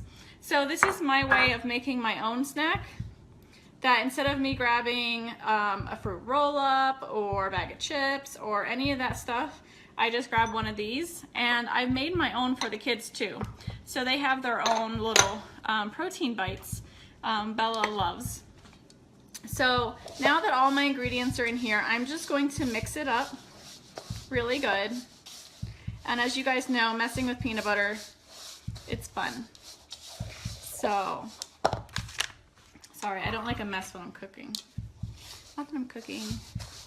I know, Bonnie. So Bella does squats with me at the house because, you know, we all gotta work up the backside, right? So I am doing squats at the house, and it's super funny because she tries to do them with me. And so here comes Cece, the sumo wrestler, doing squats in my living room because she literally looks like a sumo wrestler when she's doing them. Yeah, Mandy, so that is my favorite side effect. And you know, the thing is, it's not a weight loss company. And as you know, I use you as an example because you are super skinny when you started Thriving. And so like, it's not a weight loss company, but you know what, with anything you can do, you can manage your weight, you know, with just the small things that you do with cutting out junk food. Like that's what has happened with me when I started the Thrive Experience, is I no longer crave a lot of the junk foods as I used to crave. And being lazy from, sorry, I'm getting another spoon. Some of the, you know, filling in your nutritional gaps and craving more water, which is all I used to drink before, but I really crave a lot more water now. And on top of that, like I'm literally eating better. So that's really huge. You know, you got to take care of your body. You got to eat better. I'm changing the spoon because of the peanut butter. Hi, Carrie. So we're making mini Thrive, or not mini, but Thrive Bites here. So my hands are washed. Sometimes, you know, when you're in the kitchen, you just stick your hands in there. With the heat of your hands, it helps to melt the peanut butter a little bit, and so it kind of makes it easier to manage, so to speak. And then we're just going to literally roll these into balls, whatever size you like. I like to do them in like little minier sizes. So, and I'll kind of demonstrate here. Let me get this.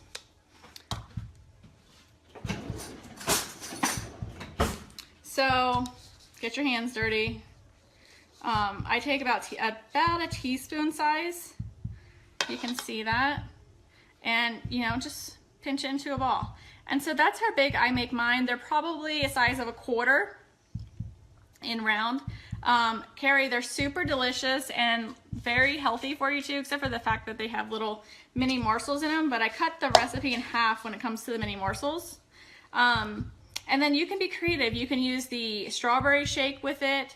You can use the apple pie and create it into like an apple pie little treat. I love the peanut butter because everyone in this house loves peanut butter and I can never keep it on hand. So it's been really good. Like I said, the girls love them. I don't use the Thrive Lifestyle mix for the girls, but I make them their own little mini bites so they feel like they're getting a treat with us too. Yes, Mandy. So these are so, like, honestly, they're really good too. But yeah, and you can do whatever you want with them. You can add anything. I'm not a coconut person, so I don't add coconut to mine, but you can add chunky peanut butter. You can add anything, you know, that you want. Stick them in the fridge, let them chill, and then put them in a little container, and then you're good to go. Grab and go. How many spoons are you required? Listen. I use like one sometimes, but like it's sticky, and you know, usually I just use my hands a lot. Of course they're clean, but you know, I'm trying to be, you know, proper, like professional TV cook, you know. I don't qualify though. So, give me 1 second. They're really good. You guys really have to try them. I will post them in the thread here. I am down 28 pounds since I started the Thrive Experience, and going to Punta Cana in February, I'd like to be down another, you know, a good 5 to 10 pounds. And so this is a really good way for me to do that. And I'm going to show you kind of what they look like. I'm sure some of you have made some protein bites before. So it's super simple, you guys. Have fun with it. Bella was helping me out, but Chris took her away so she wouldn't talk on the video.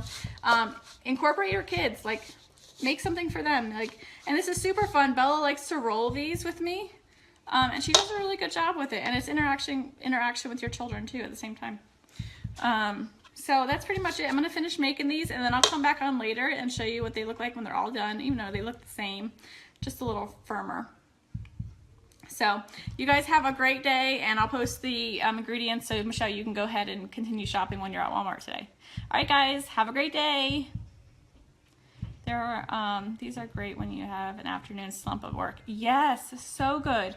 And you know, honestly, like I eat them throughout the day, and they're really good snacks for when I work overnights, because when I work overnights, I tend to snack on a bunch of junk food, like things that aren't good for you. And so these have been a really good supplement instead of doing that. So instead of a bag of chips, I'm eating some Thrive Bites. All right, guys, have a great day. Because I would never put myself in a situation where someone was like, you know what, we're going to live in this house that cost like double what we can afford, and that's how it's going to be because I want everybody to think we're fancy. Because I wouldn't do that. I mean, to me, like, I wouldn't put up with somebody doing that to me. And I'm not saying that that's what she was doing.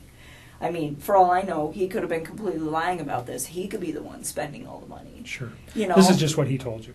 Exactly. So, I mean, that's as far as I can interpret it. So I can't be like, well, oh, she needs to do this and she needs to do that. But he voiced his concern where it's just like financially, I'm in a very bad spot that I don't need to be in, but I'm stuck in. And that was kind of where he was at. So, but I mean, he was never like mean when he talked about her. He was never hostile, like nothing like that. He just, I mean, very calmly like, this is the situation. And I think the only reason that he even provided me with that information is because I asked. Okay.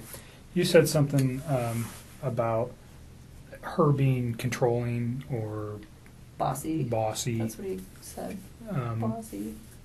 In like all aspects of their life, or what?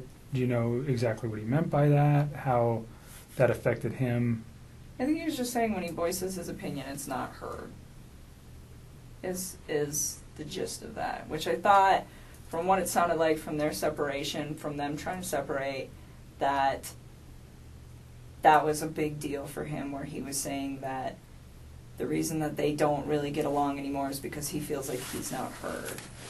He says that he comes home from work and he tries to talk to her and she'll just be like, 1 minute, I'm on the phone. Or she'll like scroll through social media and she like doesn't acknowledge him. And he said that he'd addressed it with her a few times and they're calm. He said they don't really like fight. Like they don't scream and yell. And he said he'd addressed it with her a few times and he said it just fell on deaf ears. He's like, she just seems like she's not interested anymore. And I think it made him sad because, I mean, he was like all about his kids and he seemed like he was trying to be all about her, but it just wasn't reciprocated. And I think at that point he was just like, they just kind of like fell apart. Okay. Just kind of drifted apart. Was that your words or his? What, that they fell apart? Those are mine. Okay. Those are mine. He just said that they didn't communicate very well. And it wasn't in a aggressive way communicate. It was just the fact that they didn't communicate at all. They didn't talk. Yeah, they had children and they was there ever mention that he was trying to resolve or save his marriage for the children's sake? A lot of people talk about that. Did he talk about that? I mean, he told me that he believed that the only reason that those two had still been doing it as long as they've been doing it, he told me that her and him have had communication issues for about 6 years, where she just seems really detached and uninterested in trying to build something with him. And he said, and I said, 6 years is a really long time for you guys to not fix that, considering they were married for, 8? I mean, that's the majority of their marriage. And he said, sometimes I think we just do it for the kids, or something like that. I mean, it's been a long time since I've seen these conversations, so I don't know verbatim, but it was pretty much just get you to remember some things. But he said it wasn't just him, though. He was like, I think she does that too. Okay. I mean, and it was this equal part where they are just kind of going through the motions, I think. Mm-hmm. And so when he told me that she was cool with the 50% everything and just breaking it off and being really civil about it, it kind of made sense to me, because I was the way he made this sound, it wasn't, oh, she's this horrible person, or oh, I'm this horrible person. It was, her and I have drifted so far apart that it's kind of a mutual agreement that this is not going to work. So in those 6 years, though, they had 2 children. Yep.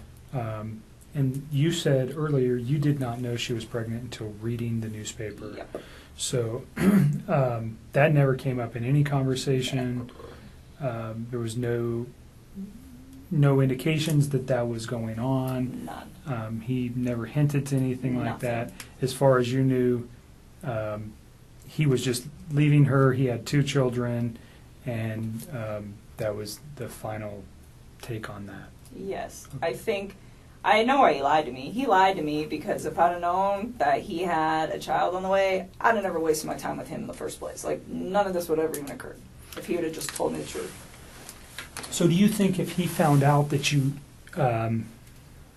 if, let's say this week you guys were to go look at some apartments, and this is hypothetical, but you've never found out that his wife was pregnant, would that have changed anything? Like you just said, if I knew his wife was pregnant, I wouldn't be in this picture. So if his wife was not pregnant, and forgive me, but if he takes her out of the picture, you're never going to know that she was pregnant, right? What do you mean takes her out of the picture? Like, If he murdered her, she's out of the picture. You're never going to know if she was pregnant. If he can get away with murder, you're not going to... I got divorced from my wife. You say, do you understand what I'm saying here? If she's gone... But this... Don't lead. Hypothetically. Please. Yeah. Don't Hypothetically. lead on. If she... Okay. You understand where I'm going. If Right, you but didn't know... You're leading into questions that are nothing with your... If you didn't know, though... Wait, Nick. That she was there. Did you hear what I said? I'm following you. I just want her to answer a question that relates to... She said something that's important. That if he didn't have a child on the way, or if she didn't know that, she would have continued the relationship, right? But he killed his kids. At what point does he think that I'm going to be in a relationship? I'm not talking about the children. I'm just talking specifically about her. If you only knew, if the kids were still here, and he called you and said, "I'm divorced from my wife," and he gets away with this, do you understand what I'm thinking from his aspect? I still wouldn't do it. I still wouldn't do it because I'd be like, where did she go? Okay. Because I'm under the impression that she's a really good mom. Like, he never bashed her momming skills. Like, no, I wouldn't, no. Okay. No. And that, you see where I'm trying to take that? Yes. So, you guys never had a conversation about the child, period? I didn't know at all. All right.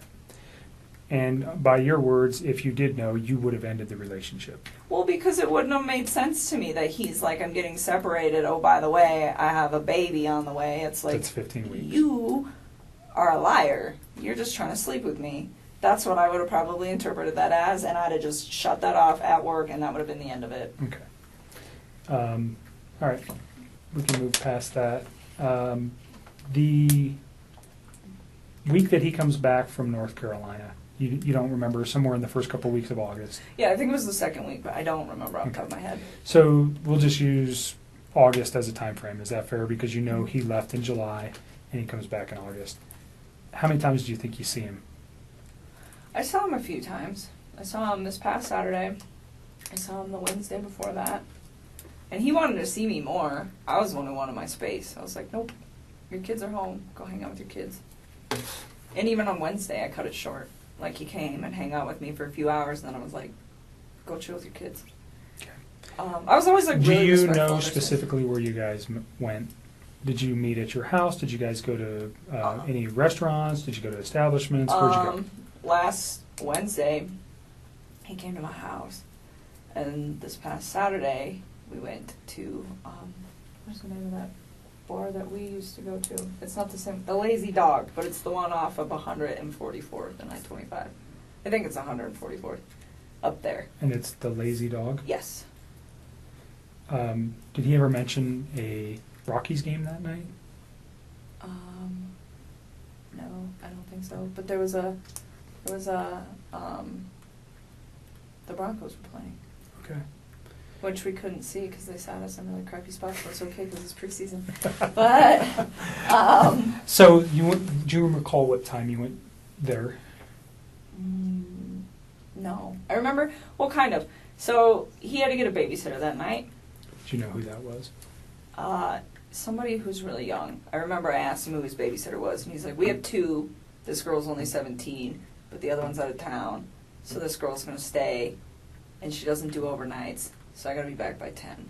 And I remember her saying that, and him saying that. And I I don't know what time he got to my house. It was between, I want to say like 5:30. It might have been 5, but I don't think so. Because I think the babysitter, if I remember correctly, showed up at like 4:30 or something. And he was like, I want to spend time getting my kids acclimated to her. And then I will come. So his children didn't even know her. Oh no, they knew her, but he was saying like he likes to like stay there for a little while he doesn't just like walk out the door when they show up. It's like a transitional thing. And so that's why I'm saying I don't know how long it was. I want to say like 5:30, and then he had to be back by 10, so he left at like 9 something to be back by 10. So he picks you up. What was he driving? No, he didn't pick me up. He came to my house. We drove my truck. Okay, so he gets to your house. You know what he was driving to get to your house? Off the top of my head, I don't remember. I'm pretty sure he usually drives that Lexus, but he doesn't always park it in my complex because the parking, there's not good spaces. So where you guys pick me up at, a lot of times he'll just park out there because there's room. Okay. So that kind of works so that because there's just not a lot of room in my apartment complex. But off the top of my head, I don't know what he was driving. What kind of truck do you drive? I drive a Toyota 4Runner. Okay. So you guys take your 4Runner to the Lazy Dog. Yep. And you said they sat you in crappy location. It's Where just were you inside the bar? When you walk in, you just hang a right, and we were like one of the first 2 booths on the right when you walk in the door. It's just not it's a good spot, but just not for the TVs. And we actually went to the other Lazy Dog. We went to the one that you and me go to. Where's that at? Federal and 20th. It's 120th and Federal, and we went there, and they have a different menu, and I was like, I don't want to eat this food, so we should go to the other one. So initially you go to the 120th Yes. location. Did you actually get seated? Kind of, sort of. They were like cleaning off a table, and we were standing there, just kind of looking at the beer menu and the food menu, and I was like, I don't want this, and so we left. 6 o'clock? Probably somewhere around there, 6:30, and then we left and went to the other one, and we ate dinner. And you're in like first or second booth, right to the right of the door. I'm just asking because if they have video, we want to be able to verify that. So that's why it's important. And you're there for how long? I don't know. Probably we didn't stay for dessert, so I don't know. How long does the restaurant take? Like an hour and a half? I don't know. I've never been to the Lazy Dog. I don't know. Probably about an hour and a half, and then we went back to my house for a little bit, hung out at my house for a little while, and then he had to leave, and then he left. Do you recall what time he left? Off the top of my head, no. I remember he was like gonna be late to be back at 10. I think there's a text message where he starts texting me when he's home at his house. Okay. So you can probably figure that out. And I remember I texted him back and I was like, damn, that was quick. Or wow, that was really quick. He's like, yeah, I even had time to stop at the ATM or stop at the gas station, stop somewhere to get money to pay the babysitter. Okay. And I was just like thinking like, well, that was really fast. But I think he was still like a little late coming back, but nothing too drastic. So he probably left my house like somewhere around 9:30ish. All right. And you know he goes straight home. He texts you. Well, I was already home. Right. No, he texts you. He goes straight home from your house, and he texts you that he's home. Mm-hmm. So that should be in your text message. It should be. I'm pretty positive that was not a phone call. I'm almost positive that was a text. Sometimes I get them flip-flop, or I don't remember, but That's sometimes I know. I'm pretty sure that one was a text.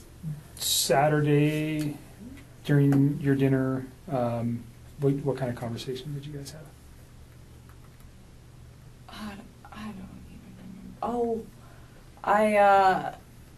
So he's been trying to like eat a little healthier than he normally does, and he's always like been in the working out since I knew him, and he like tries to eat clean, but he was trying to like step it up a little bit, and nothing like the people who do like the competitions and the shows that are all super restrictive. I mean, it's nothing like that. It's just like day-to-day general maintenance, but it's how I eat, and it's pretty healthy. And he's been losing a lot of weight. He lost, I want to say like 13 pounds in the time that we were hanging out. And honestly, when you start eating a little bit cleaner and you start working out a little bit harder, the first couple months, especially for a man, because they lose weight faster, it's not something that's like that drastic to me, but it did stand out that it was like a little much. And so I was like, whoa, like maybe you're not eating enough macronutrients. So let me look at them. So he had been working on his my MyFitnessPal app. I'm like programming like all the stuff he eats. And I just started going through them, and I was like trying to figure out like where his ratios were. And we actually spent a lot of time doing that because he'd asked me to do it for him. Because I just was at the point where I was like, if his weight loss slows down in a few weeks, he'll be fine. And if it doesn't, then his macros are a little off. It's not like that big of a deal like in the workout community. This is like a very normal thing. But Did you have any other outside concerns, like potential drug use, alcohol use, any of that stuff that led you to go, oh, he's lost an extreme amount of weight in such a short period of time? No, and I wouldn't call it extreme. It was just like, it was a lot. But I mean, when I first started working out, I dropped like 12 pounds in 2 weeks when I first started like hitting it hard with the diet. So the fact that he lost like that much weight, it wasn't, like I said, it was not a surprising amount. I just didn't want it to be like a sustained amount. But no, I didn't think anything weird of it just because of like how interknitted I am with the like workout community, and I know like this is possible. But it just, the thing that concerned me about it, I guess, and it wasn't even concern, but the thing that like kind of red lighted me like, hey, this might be carrying on, is the fact that his macros were like pretty dialed in. Like I had wrote them and he like didn't stay exactly on them, but his calorie intake was about where it needed to be, my experience anyways, for like what he was trying to achieve. And so I don't know, he didn't seem to have a problem with it.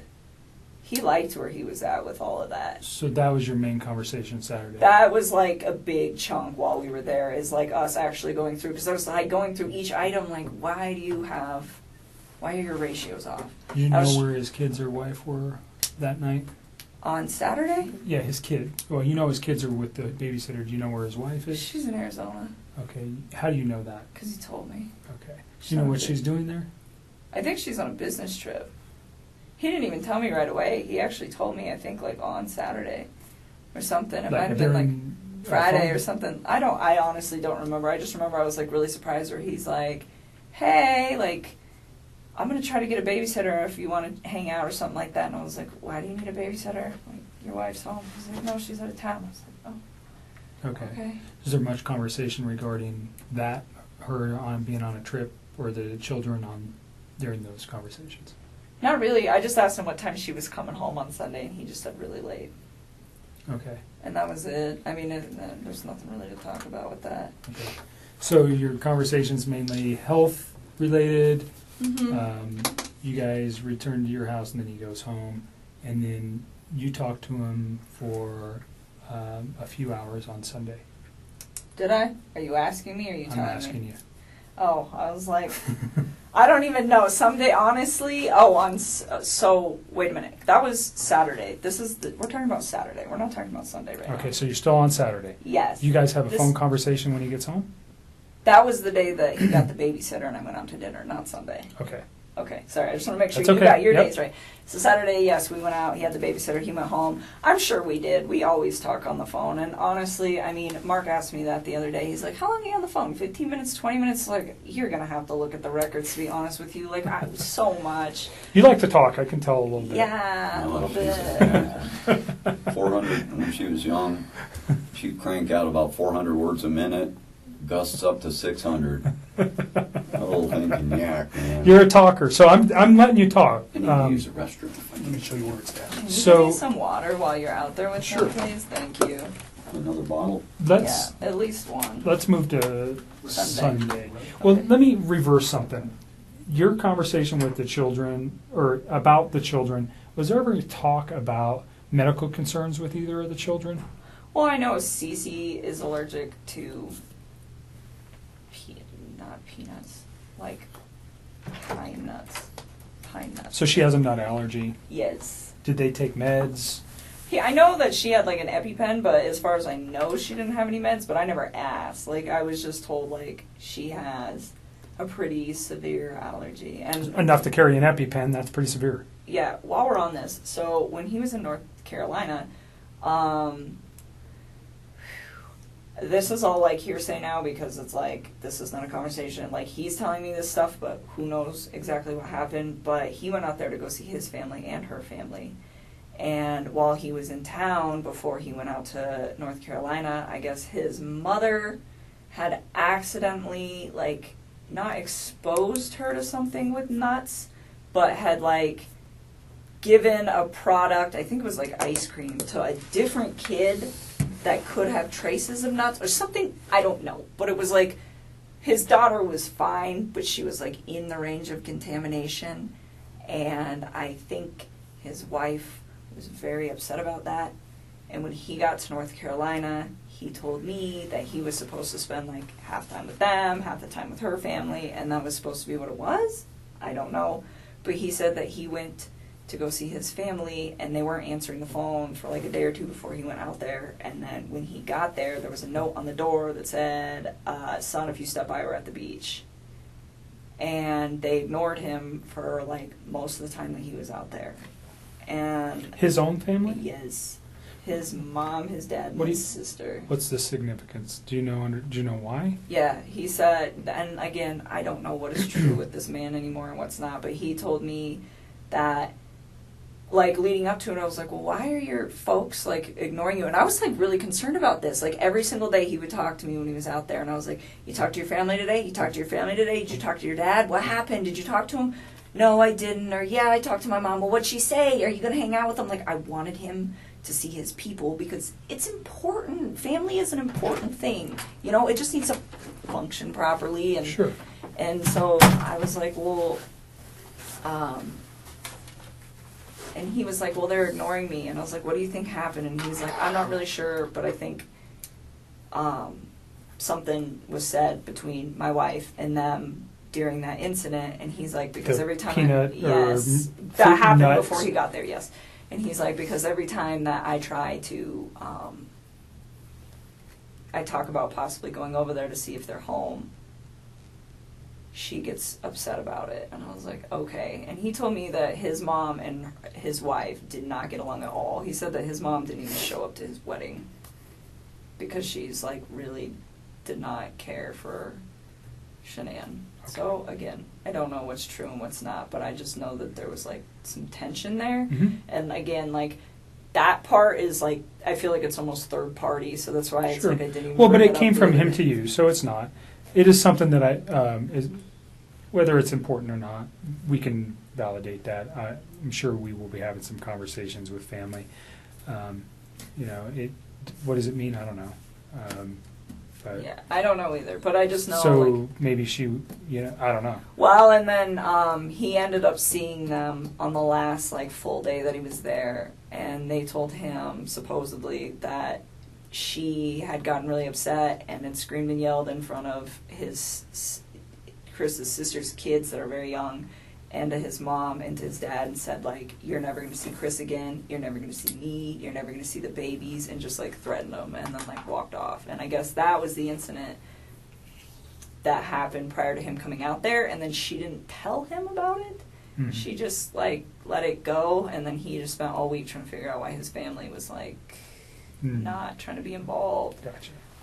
So again, I'm not sure. That was like it just feels really third party, so it's hard for me to, like, talk about because like, I don't know how much validation. So beyond the nut allergy for CC, did you know of any other? Did she take meds that you know of other than carrying an EpiPen? His kids or his wife? No, his children. No.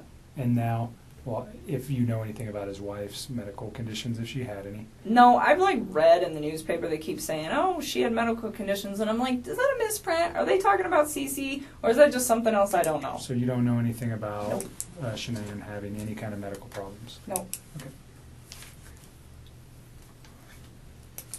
Covered Saturday. So there's a phone call Saturday night, actually, from, it can't be Saturday, it had to be Sunday. I wrote that down quickly. Sunday night. Is there anything else you think, let me just back up, from the Saturday where you guys had a meal at the Lazy Dog to prior for the 6 weeks that you guys were serious? And although your dad's here and I think you're probably pretty comfortable, your relationship with Chris was, can you describe your relationship? I mean, when he was with me, I considered it to be fairly healthy. It was open communication, and it was what I thought was honest, and it was very calm. It was respectful. We got along really well. He gave me my space when I needed it. I gave him his. And anytime, like, he wanted to take care of it, like, anytime that his kids could be in, like, his life for hours or days or whatever, whenever they were home, I made sure that I wasn't a presence in his life so that he could be the best dad that he needed to be. And, I mean, I thought what we had, it was very comfortable for me. I enjoyed it. I think he did very much as well. You guys, 6 to 8 weeks, 2 months, whatever it was, you guys had an intimate relationship during that time. Yes. Okay. So you're pretty serious. Did he ever tell you that he loved you? Yes, he did. Did you ever tell him the same? A couple times. Notwithstanding that today, because those thoughts may have changed for you, but on, let's go Sunday into Monday or Monday, did you still love him on those days? I think it was something where it was like I said it a few times and I meant it, but he definitely felt the urge to say it to me a lot more than I did to him, because it was just all very new to me, and it was like, take your time with this. Like, you don't need to like rush that, you know? Like, I remember when he was in North Carolina and he was like trying to patch things up with his wife, and he told me he loved me, and I was like, don't say that to me. Like, please go try to fit. And I mean, and that might even be in the text too, where it's like, don't say those words to me and then go try to make peace with your wife and lay in bed with another woman. Like, just don't do that. And I was like, it's not that I don't appreciate what you're saying to me. It's like, it just didn't sit right for me, you know? So I just feel like... Almost like an insecurity where he had to say that to you? Or? I don't know. I think he like...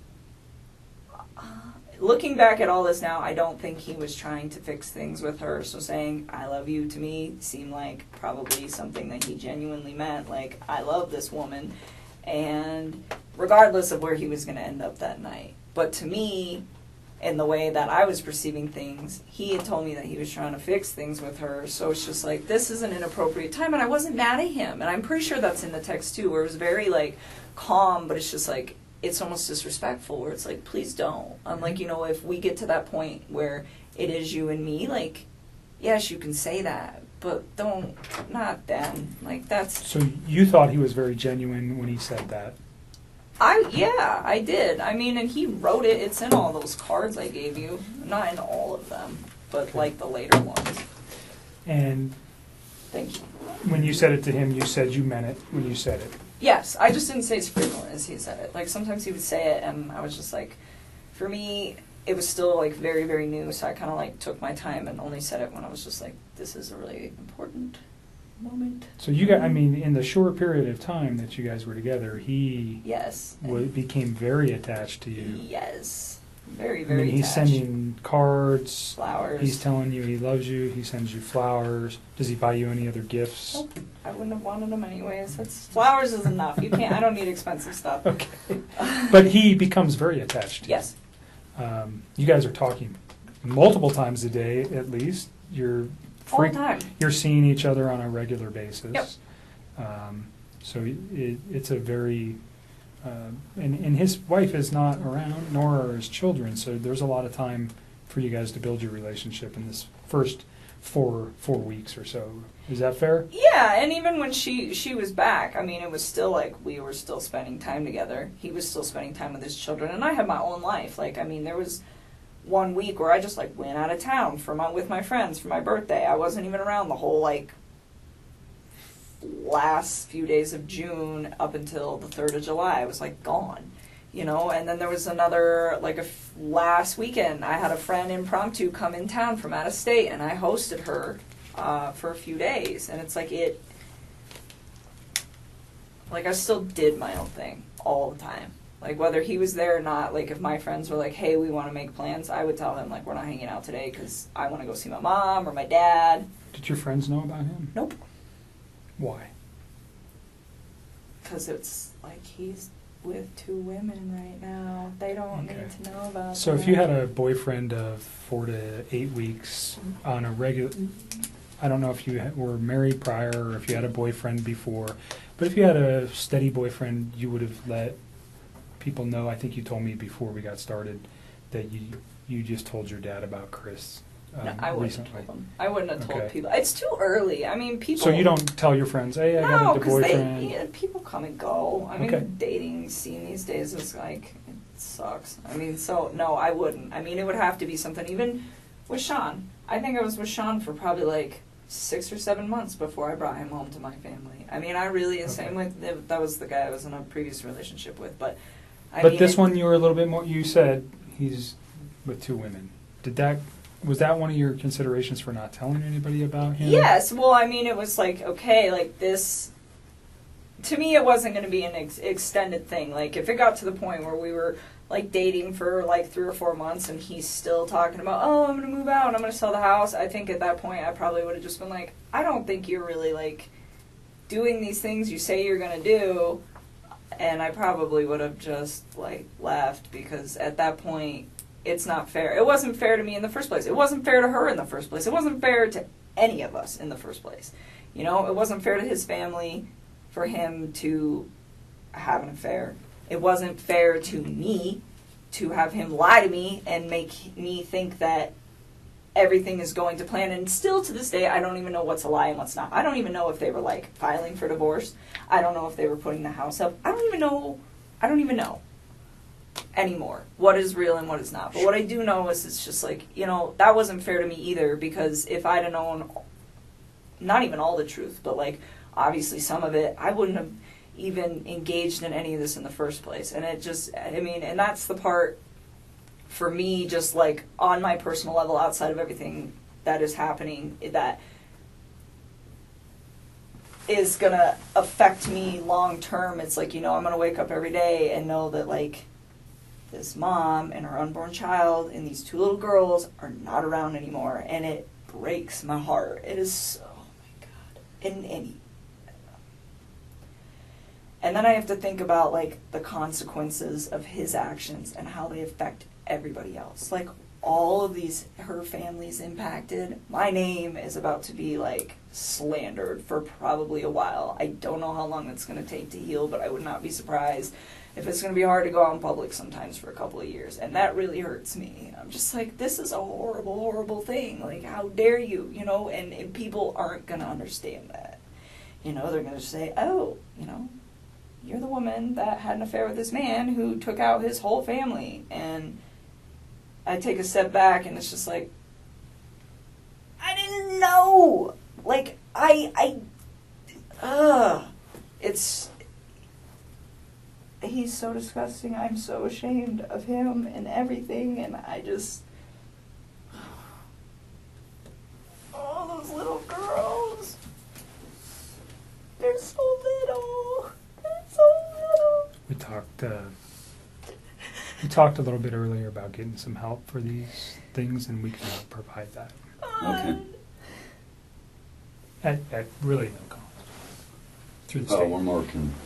We just want to make sure there's resolution. Absolutely. That's why we come to you guys to pound it down until there's I'm nothing left. sorry that you're talking again today. I really am. I don't want to put you through any more trauma than you've already been through. There is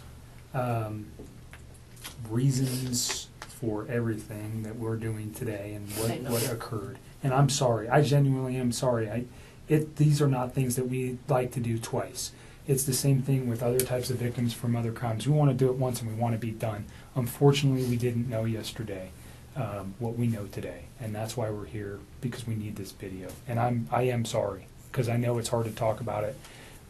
But God, it's so sad, and she's pregnant. And you know what? On our end, we didn't. And they're so cute. They're so little. Like, why? Why? How? I don't even understand how you could, like, bring yourself to do that to somebody who's, like, that big.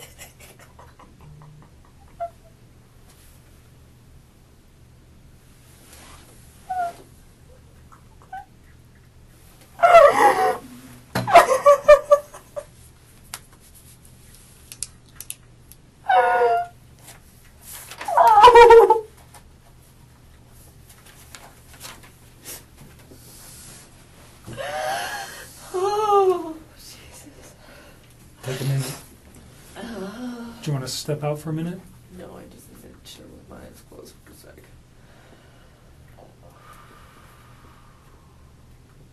I still cannot believe this is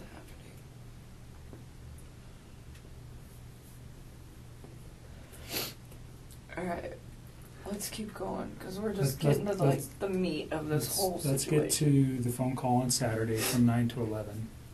What did you guys, or pardon me, on Sunday from 9 to 11? Yeah, we talked a few times. So, Sunday, Okay. I think so. I need to think. I can't even think. Take a couple breaths and take a second.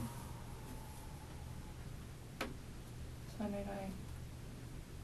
I don't even know. I don't think I was like concerned about anything at that point. You guys had had a meal, a nice meal the night before. You knew his wife was probably coming home late that evening. Oh, you know what? I still don't remember what we talked about. I honestly, we talk about so much random stuff. It's so hard to pinpoint some of these things. I don't remember what we talked about. I do remember that was a long phone conversation that we probably talked about all sorts of stuff.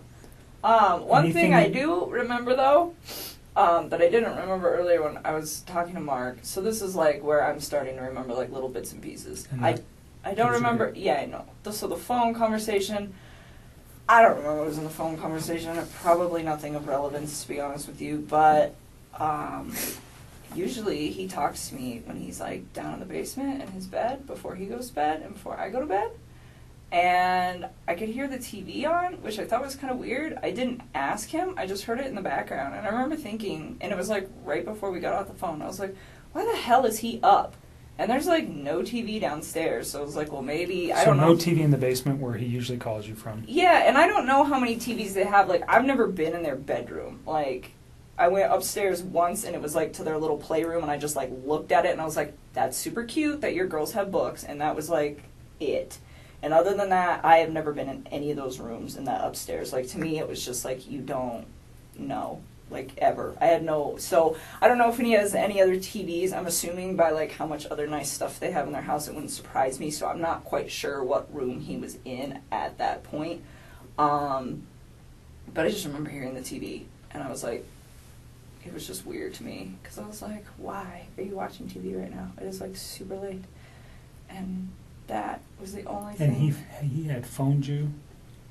Or were you guys already talking when the TV was going? Or I just remember I picked up on it later, but I don't think it was throughout the whole conversation.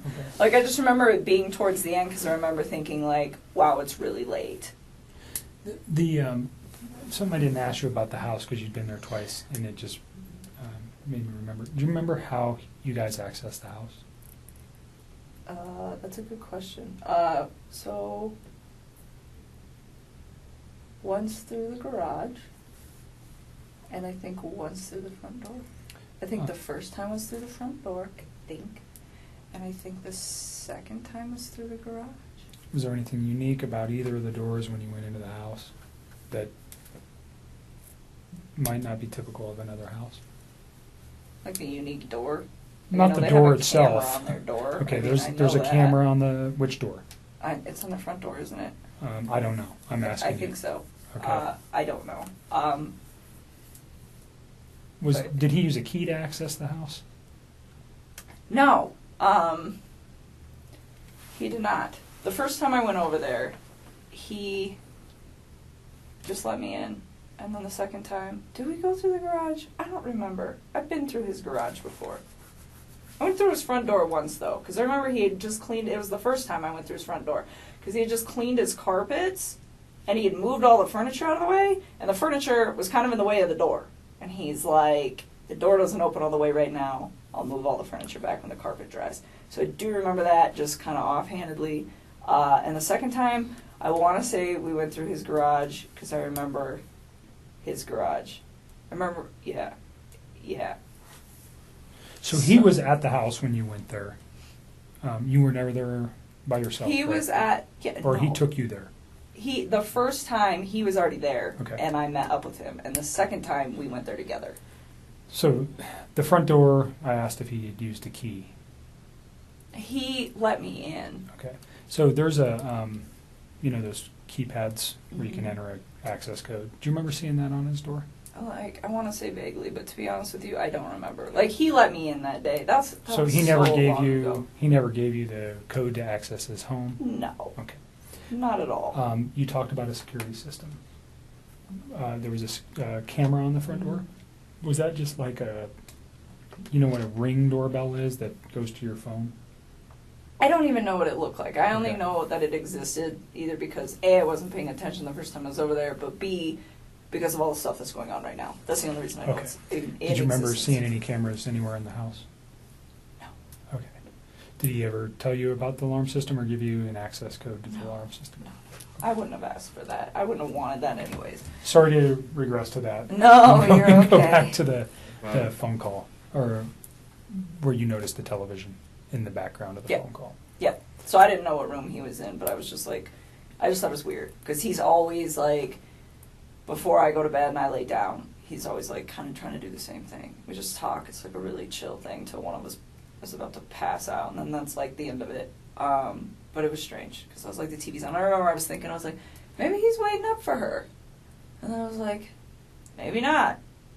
I didn't know. It wasn't something that like alerted me. It was just different from his Out of standard character for him. operating procedure.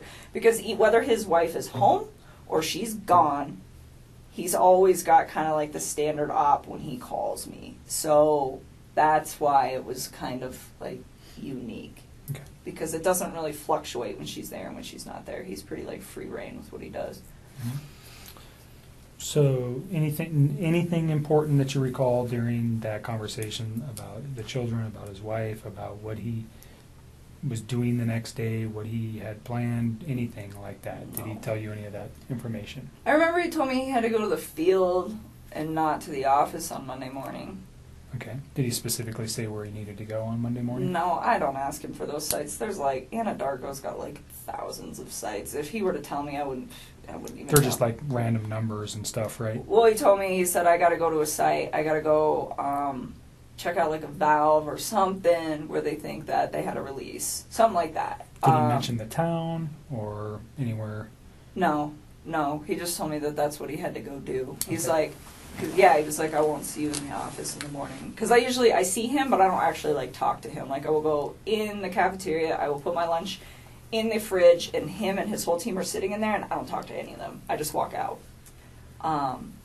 But anyways, yeah, he's like, so I won't see you, I'm going to the field, which is not an uncommon thing for the ops guys to like just go straight to the field. Like it happens. Like typically they go to the office, I would say like 3 or 4 days a week, but there are days where him and his other team members are not there. Or like I'll get in there and some days the cafeteria is packed and they're all there. Okay. And other days I get in there and there's only like 3 or 4 of them. So it didn't cause you any concern that he's No. like, I'm going to the field on Monday, I won't see you.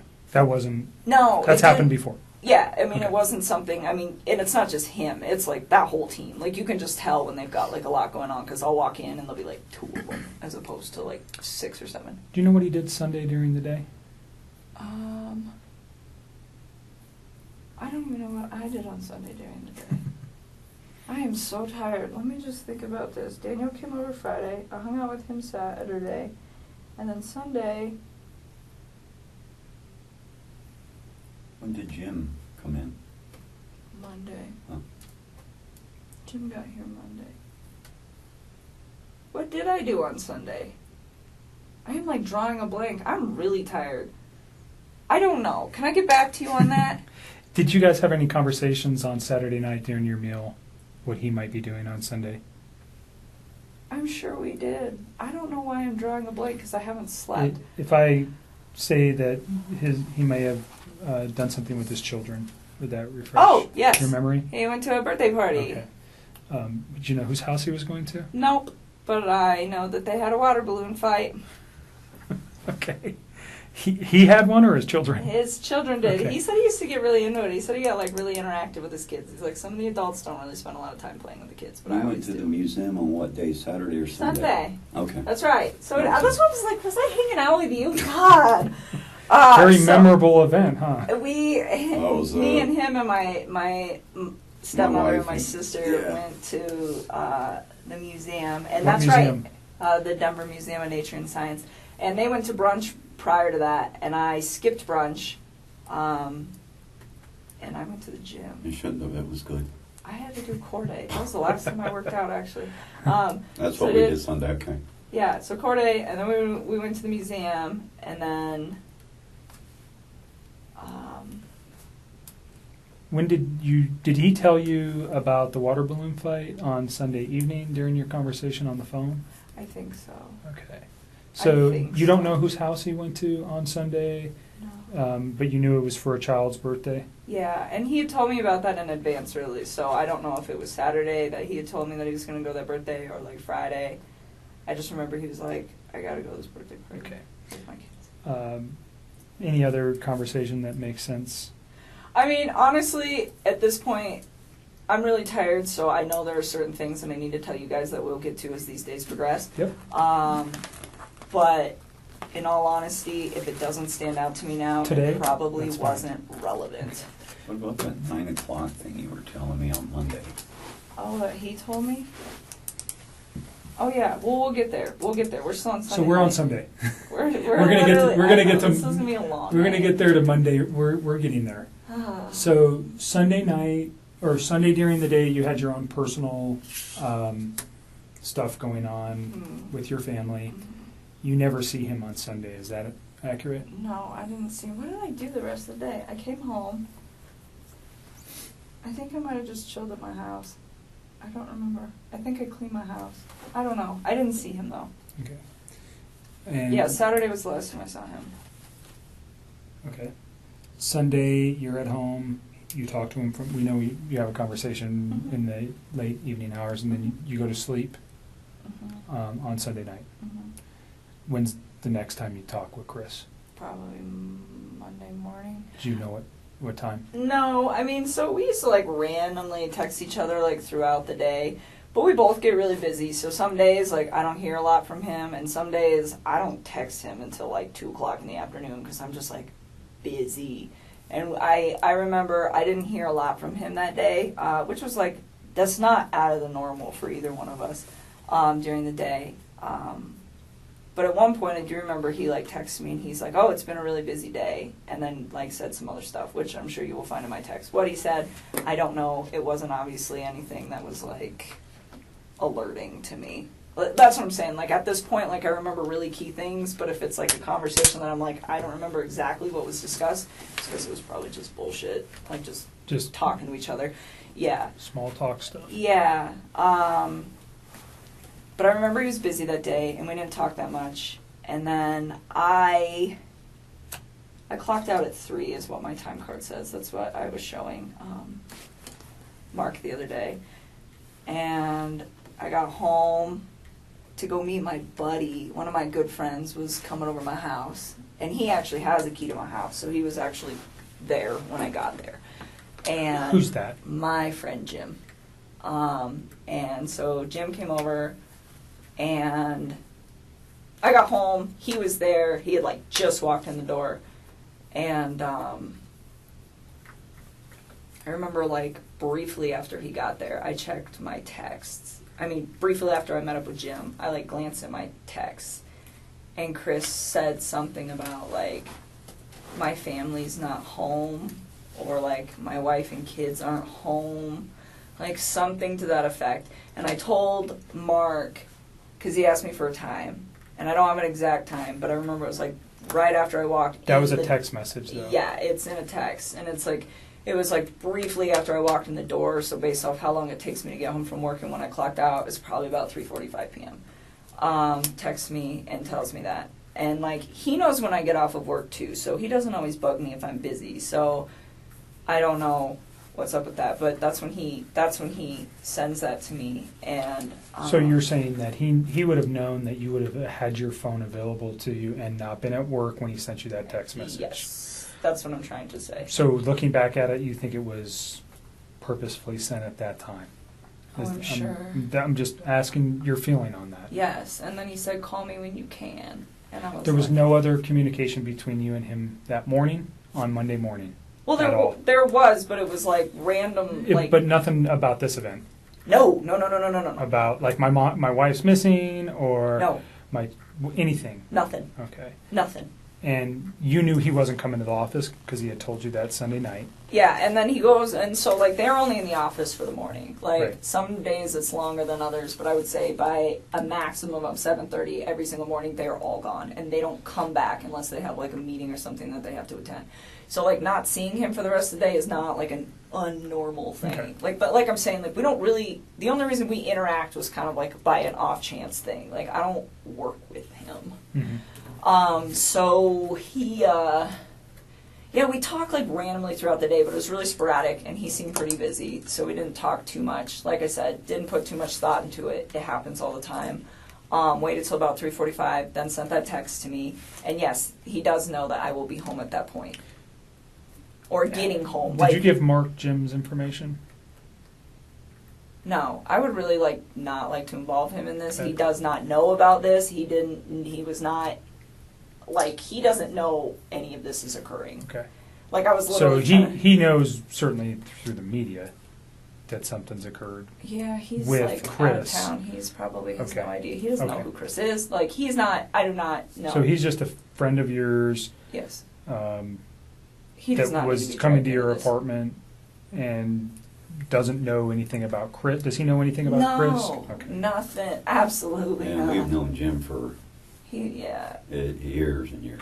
You're not dating him or anything like that? No, It's just a he's friend. like one of my very good friends. Like, my dad knows him. He's a great guy. He works out of state a lot, so when he's in town, we hang out. But when he's in town and he's off of work, to save time, so I give him a key to my house, one, because I trust him and he's one of my best friends, and two, because sometimes he will just meet me there, because I'll be like, hey, I'm getting off of work, and then if I get stuck in traffic or something, he ends up like sitting outside of my apartment waiting for me to get off of work. So I'm like, here's a key, and like my dog loves him and stuff. So no, he's not. So he's just a involved family with it. friend. Yes, I don't even the only want reason him I dragged ask, into this.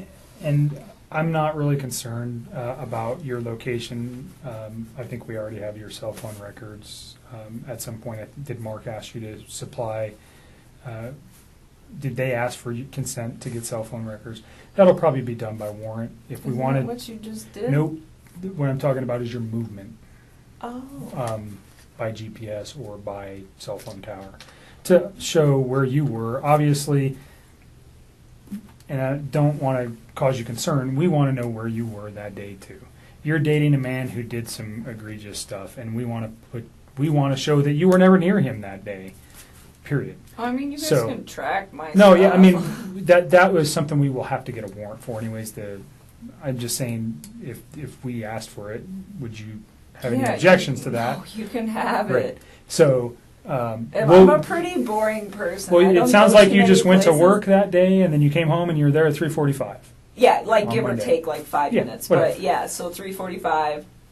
I meet Jim there. Yeah, I would And totally so re- Jim is understand from an investigative point, he could be a person who could say, yeah, I was there at 3:45. He doesn't know Chris.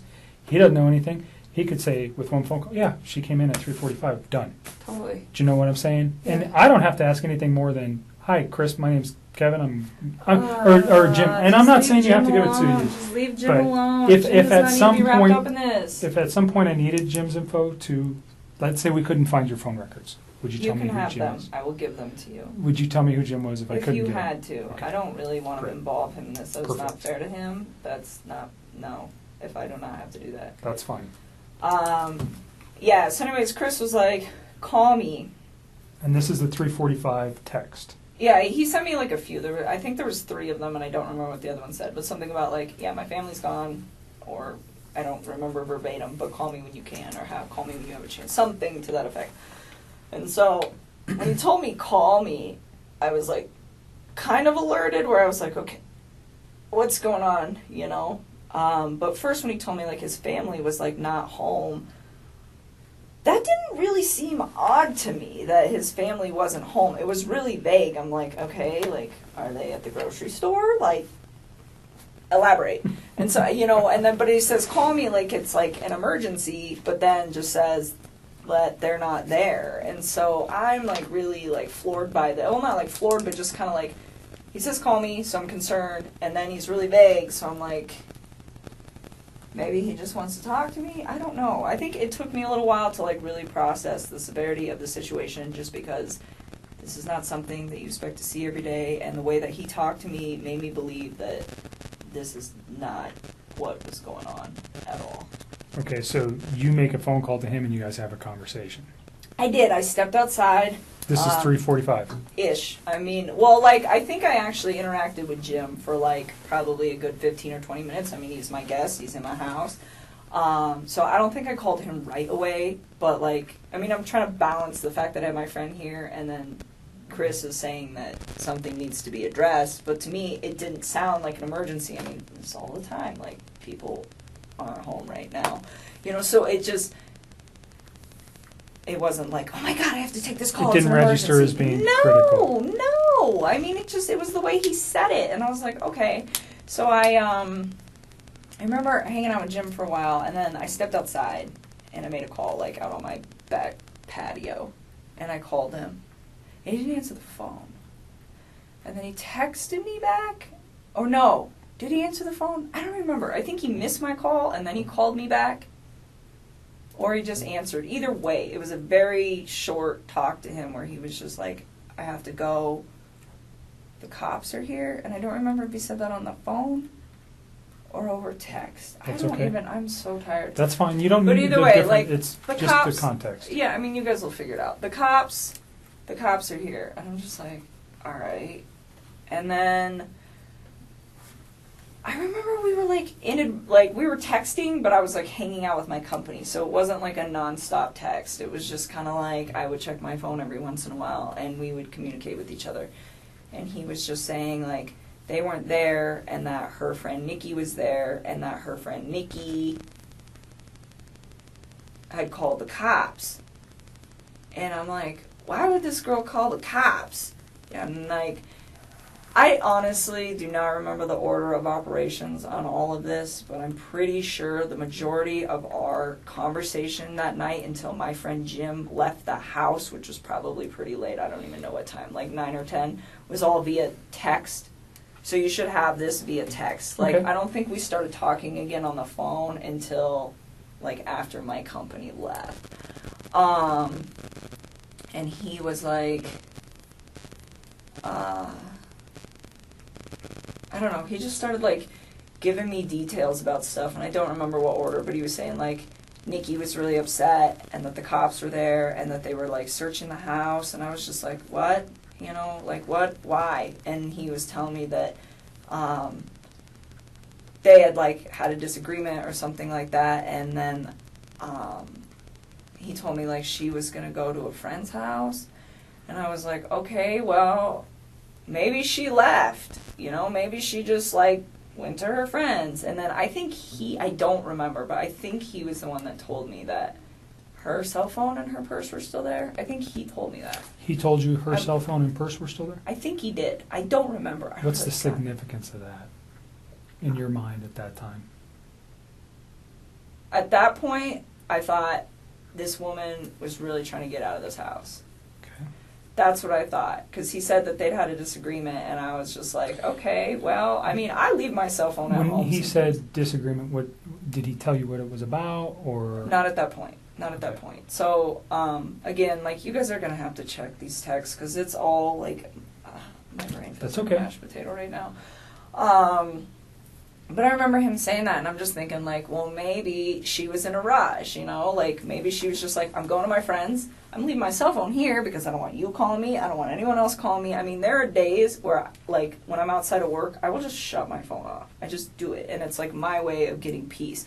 So to me, that, I mean, like, it was weird that it wasn't even that weird to me that she left her phone just because I leave my phone, but it was weird to me that she left her purse. But knowing the fact that that girl was, like, always on her phone, then, yeah, I guess that is kind of odd. Like, she lived on her phone, I think, yeah. pretty much, is my understanding of her and a phone.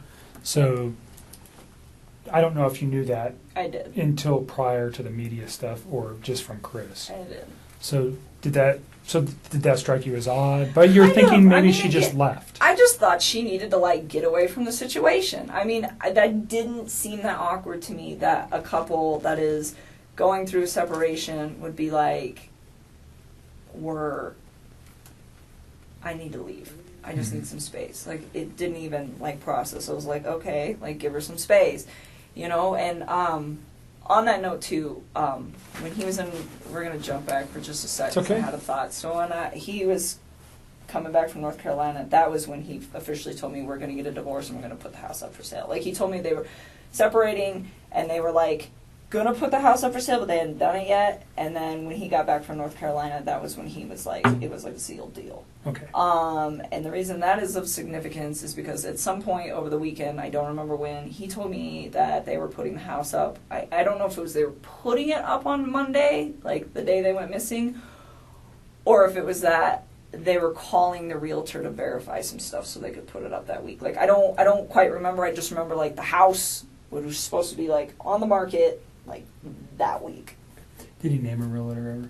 Yeah, he did, and I don't remember her name. It was a female. Okay. And I don't remember her name, like, at all. I was trying to think of that for you guys not too long Is ago. that the company? Do you got the company name? No, he never gave me that. He, like, gave me her name, and it was the same name twice. He gave it to me once when he was in North Carolina, and then once the other time. Because I remember asking, I was like, who's that? Because he's like, I'm going to have her call so-and-so today and make sure everything's still good to go. And I was like, who's that? He's like, the realtor. It's like, oh. Or not today, but like. If it ever comes to Monday. your mind, just. Yeah, I give me a doubt voicemail, it. That you was can such call. a. Yeah. I will try. I don't Lots of remember names. what it was. It's fine. It's not that critical. That person may come forward to us anyways, perhaps. So don't worry about it. Let's go back to the phone calls on Monday afternoon. Yeah, so he's like texting me a lot of this information, and I'm starting to kind of freak out. And it's not like I'm freaked out like, oh, she got murdered. I mean, that is not what I thought. It's like, okay, like the way I looked at this, like apparently his wife had been gone since midday, is when she got like reported missing. I didn't know that. Like the way I looked at this, it was, I got home from work just now. I mean, he didn't say that, but I interpreted, I just got home from work. And my family is not here. So when we're texting for like a few hours, like the cop thing was kind of weird. But he's like, Nikki insisted they call the cops. Nikki insisted they call the cops. And I'm like, okay, and I'm just trying to figure out, well, like, what role does this woman play in this situation? Like, is she... Did you know who she was? No, I don't know any of his people. Like, this has been pretty, like, tight wrap for a while, which is probably a really good thing. But anyways, I didn't know, like, who she was. And so, like, I started asking him. I was like, well, where do you think your wife is at? And he's like, I think she'll be back tonight. Like, I think she's, like, out with somebody. And he was telling me that they had a disagreement. So I was like, well, I remember telling him, I was like, you should make sure that you have wait a minute. No. So all that happened, and then it starts getting kind of laid out. And I remember we talked for text for a while, and part of this conversation, and then it moved to the phone. And I remember telling him, because he was like, I think she'll just be back tomorrow. I think she's just going to be gone for the night, like, with a friend, And Did he name the friend? No, he didn't. And, like, because I don't think, he made it sound like he didn't know, like, what friend's house she would be at. And I remember talking to him, and I was like, well, maybe it's that Nikki girl. And he's like, well, Nikki called the cops, so why would she be at Nikki's house? I'm like, I don't know, kind of throws her off the trail of where she's at, And it's like, it sounds kind of weird, but it's like, he really made this sound like this woman was just, like, upset, left the house, and that was probably what he thought happened to her. And so I didn't really put too much, like... Did he tell you the kids were missing as well Yes, with her? I knew. Okay. I mean, which made sense to me, because I was like, well, if you were at work all day... I mean, he didn't tell me he got home early. He didn't say that to me. So, I mean, it made sense. Like, if she's going to leave, they should probably go with her. And so... I don't know. I feel like I wish I should have, like, processed all of this earlier, but I just don't feel like when one of my friends is gone, I'm like, oh my God, they got murdered. We should address this. Like, I haven't heard from them in 4 hours. It's not a typical thought when somebody just checks out for a day. No. So it got late at night, and like I remember telling him, I was like, he's like, I think she'll be back tomorrow, and he was gonna go into work, and I told him not to. I was like, you need to stay home, and you need to help the cops. I'm like, and you need to wait for her to come back. And he's like telling me like, well, what if like she comes back and she sees my truck? And I was like, you know what I would do? I was like, I would ask one of your good friends who's off of work tomorrow to come over this house and hang out with you while you're here. I was like, and go park your truck down the street. I was like, so she's upset at you and she wants to come back. I was like, but she doesn't want to be here if you're here maybe. I was like, if she comes back, I was like, and she doesn't see your truck, maybe she'd be more willing to come in the house. I'm like, you know, I'm like, but don't be alone with her. I was like, because if she's upset enough to leave, I was like, you don't know what kind of confrontation you're going to have when you get back in the house. And I was like, so that's why you should have a friend there so that you're not alone with her. And I was like, and if for some reason you are alone with her, I told him, I was like, I really thought she just left. I did. I was like, get your phone, put it on video, and put it in your pocket. And I was like, and just zip it up. And he's like, why? And I told him, I was like, because you can voice record. I was like, so if she comes home, I was like, and you two are still like, you know, if there's some choice words being said, because you guys obviously got into like something that's, you know, early Did he in the ever morning. articulate what their argument was He did, about? and I will get there. But, you know, I told him, like, just be prepared. You know, because at this point, like, it wasn't like I was, like, trying to make her to be a bad person. It was just, like, I didn't know what was going on. I assumed that she had left. So I was like, well, when you get back, because I knew that they were going through a divorce, it was like, just cover your bases, you know, try not to be alone. And if you are, just record what you guys are talking about. So, like, at the end of the day, like, nothing bad happens to you, you know? And, like, that was kind of how I processed that whole situation. And so, he was like, all right. And then, she didn't come home that night. That was Monday night, right? Yes. We're talking about Monday. Monday night, yes. And he told me this is what he told me they talked about, and I realized that this is like total bullshit, and I think he's telling you guys a different story. And I think the reason that he's telling me what he's telling, I think the story he's telling you is probably slightly more accurate than the one he told me on this case, and the reason is because I think he was trying to save his ass with the fact that she's pregnant. So he told me that she had asked him to wake her up before he left for work on Monday morning. And so I don't know if she did that on a text or how it was supposedly communicated. But he said that he went to get her up, which I also found weird because, like, she's still sleeping when he leaves because she gets up with the kids and they get up shortly after that, but, like, it's just him in the mornings, you know. And so he said that she woke up and those two kind of just, like, got in a disagreement, and I don't know what all was said, but he was like, she was being pretty mean. And then he said, she told me that she's pregnant, and she told me that the kid is not mine. That is what he told me.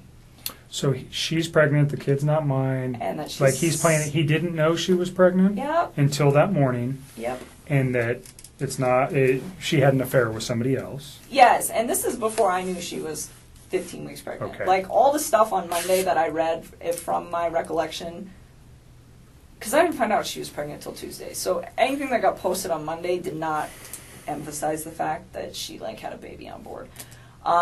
So then... Let me ask you something. You said that he usually gets up in the morning and it's him and she gets up and takes care of the kids.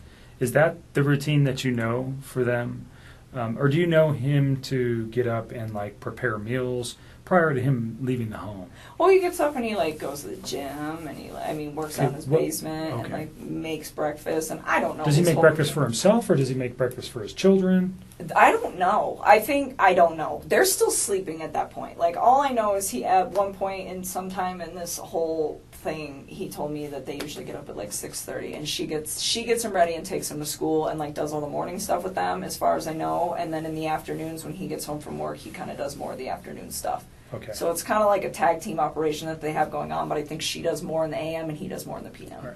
is Thanks. kind of how I process that. But I don't know. Okay. So she's mean to him and then throws this out.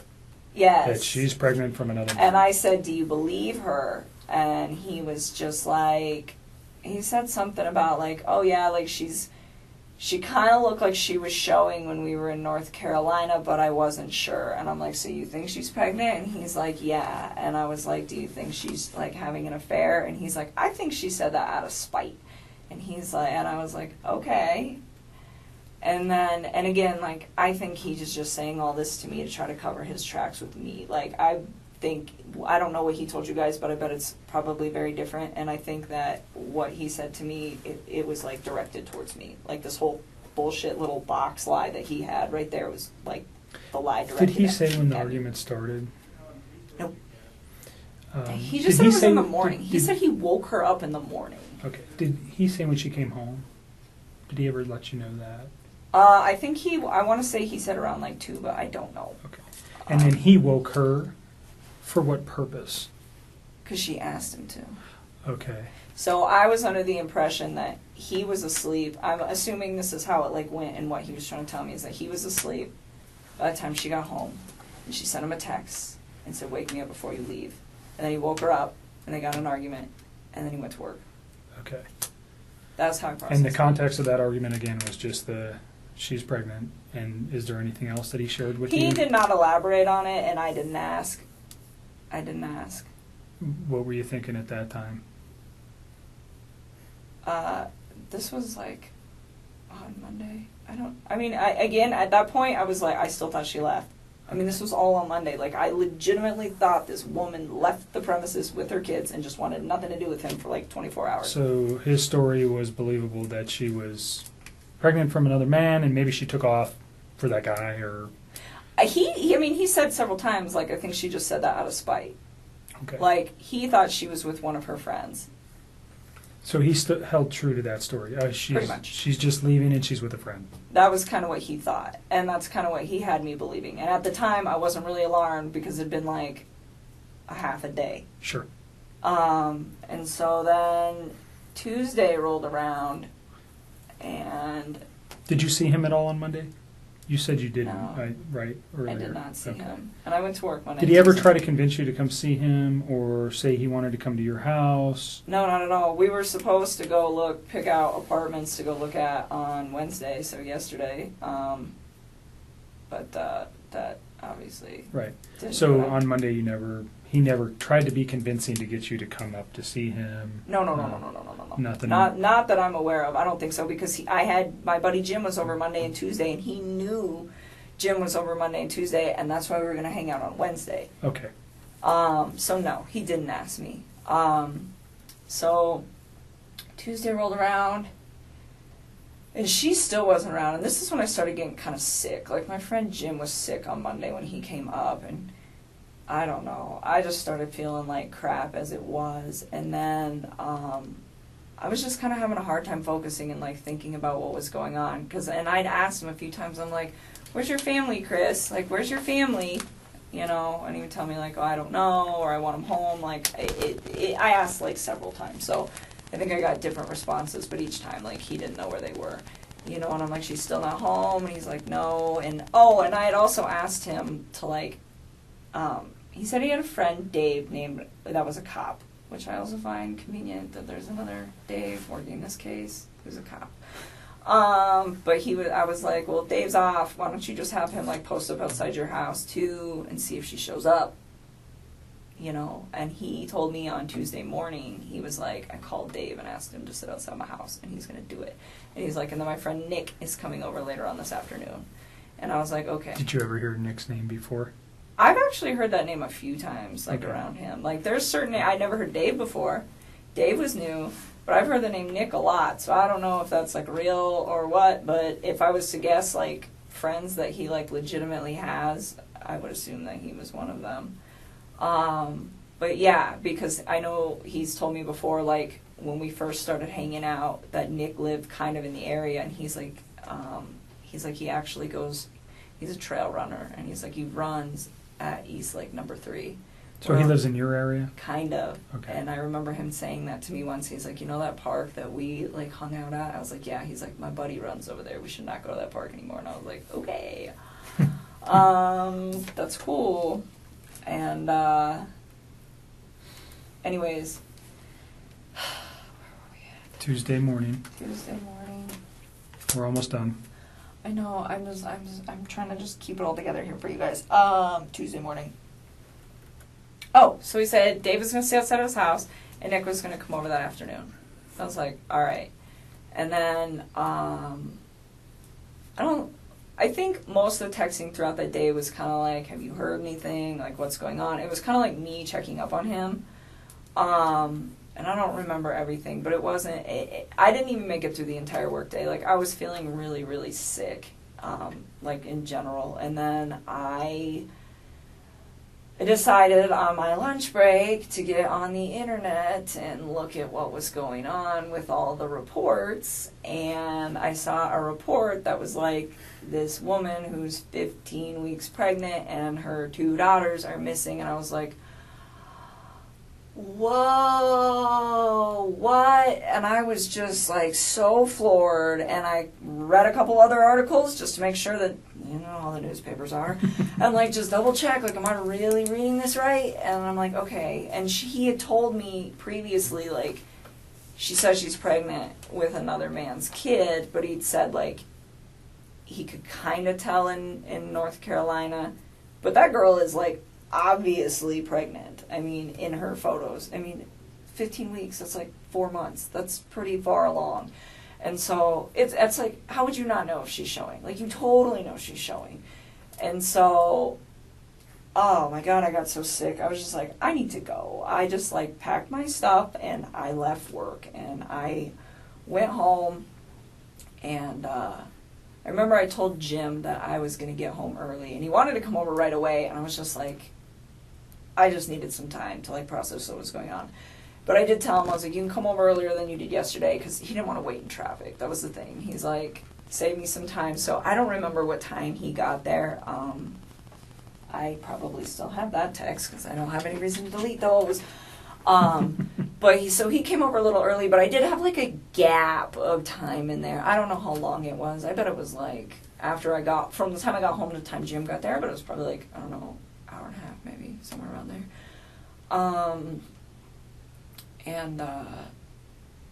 I remember talking to Chris during this time, and it was like all text. I did not talk to him on the phone at all on Tuesday. And I was pretty upset, where I was just like, you know, I was going back and forth like, where's your family, this and this and this, but I'm like, she's pregnant, you know, and this and this, and he's like, the baby's not mine, and I'm just like, you told me yesterday that you think that when she said that she cheated on you, she did it out of spite. And he was like, yeah. And I'm like, so then it's your kid. And he kept denying it. And then, like, he started, like, kind of worrying about us. He'd just be like, well, does this ruin everything with us, this and this and this? And I'm like, no. I'm like just trying to, like, his situation is so much more important right now than, like, our situation. But his main concern is you and him. Kind of, sort of. I mean, and I keep, like, asking him, like, I'm like, and I told him numerous times, which is also in the text that you guys will pull, where I'm just like, you need to focus on finding your kids and your wife right now. And I was like, and you need to focus on finding all 3 of your kids. And I, like, kept, like, emphasizing to him, like, he had 3 kids, you know? And, like, I wasn't even, like, mad about it. I was just like, you need to find your family. Did he ever go look for them that you know of? I don't know. I don't think so. That, like, doesn't even, like, ring a bell to me, so I don't think so. Okay. Oh, and I forgot something else that's really important. I will add it in there, too, but let me just finish this thought. So then, Tuesday, what were we talking about? Oh, yeah. So I kept telling him, I was like, Chris, I know it's yours. It's okay. I was like, go find your family, you know? And it's like, was I hurt? Yes. But at the time I realized, like, his situation with what he had going on was, like, way more important than, like, our situation. And so that's why I was just like I confronted him about it, and then I was like, you need to go find them, and, like, we talked about it for a little while, and then I was just like, I don't remember exactly how it went, but something along the lines where I was like, why can't you just be honest with me? I was like, stop lying to me. Like, stop lying. Did you have an inclination? You've talked to this man a lot, and during this Tuesday, Wednesday conversation, did you feel like he was bullshitting you? A little bit, kind of, yeah. I mean, because he was like, not Monday. Monday I did not. But Tuesday, yeah, that's when it all started to click. I was like, oh my goodness, because he was like, well, like, he just didn't seem as, like, concerned as he should be, and he was, like, super worried about shit with us, and I'm just like... So concerned about his family and overly concerned about your relationship. Yes. Okay. And I kept, like, trying to put it on the back burner. And shame on me for bringing it up in the first place. I was just really taken back. Like, wait a minute. She's 15 weeks. Like, how would you not notice that? Like, I was just, like, I was confused. And I was also like, is he lying to me? And I kind of wanted to know because I realized that, like, there's a situation at hand here. And I'm just like, what is going on? You know, and for part of it, it wasn't even, like, me trying to find out because I'm upset. It was almost like me trying to find out because I'm like, is there something else I'm missing here? Like, I felt like there was, like, pieces to this puzzle that I didn't know existed that were, like, not in place, and it was strange. And so, anyways, I told him, I was like, be honest with me. I was like, don't lie, and I don't remember exactly how it went, but I was, like, trying to emphasize, like, stop bullshitting me. So he told me the truth, and he told me it was his, and then he knew about it. Okay. I was like, okay. And then he asked me again, like, did that ruin everything? And I was like, no. It didn't. And in the back of my head, it's like, yeah, I'm done. I'm not dealing with that. Don't lie to me. But his situation is so critical right now that's like, I'm not going to like ruffle his mental feathers because they're already like really ruffled because of the situation. So like out of respect for his mental health, I just like dropped it. And I just kept telling him like, we're okay, we're okay, we're okay. But how many times do you think he asked you during these phone calls? Oh, it wasn't phone call. This was text. Pardon me. Text Tuesday. Text Tuesday. How many times do you think he brought up your relationship and if you guys were okay? Probably like 2 or 3 times. And how many times did he bring up concern for his children or his wife? I think he brought it up a lot too. I mean, he kept telling me that he was like worried about them. Okay. I mean, it happened. It wasn't like he was just like spaced out. I mean, he was definitely showing that too. I was just surprised that he was like also showing it for me, because at that moment, if I had some crazy stuff going on with somebody in my family, I would be putting all my relationship stuff on hold. Like, look, like, baby, I got to deal with this. Someone in my family is missing. When I find them, we will talk, and that would just be it. But that's just me. I mean, that's how I would address the situation, and that's kind of how I've been like gauging how I handled Monday, Tuesday, and Wednesday. Is like, what would I have done? Sure. You know, and kind of like, that's why like I didn't contact you guys on Monday, because I probably wouldn't have done that for one of my friends. And not that I'm cold-hearted, it's just like, it just, that's just not how me and my friends work. So it didn't, you know. So there's extenuating circumstances that you wouldn't have known that caused her friends to be concerned. Mm-hmm. Just so you know, there's nothing wrong with you for not going, oh, something's wrong, and calling the police. The people that provided the information to the police initially had way more information about her than you do. So that's why they came forward. So I can see it. I can feel a little reservation that you're like, why didn't I do something? You didn't know enough?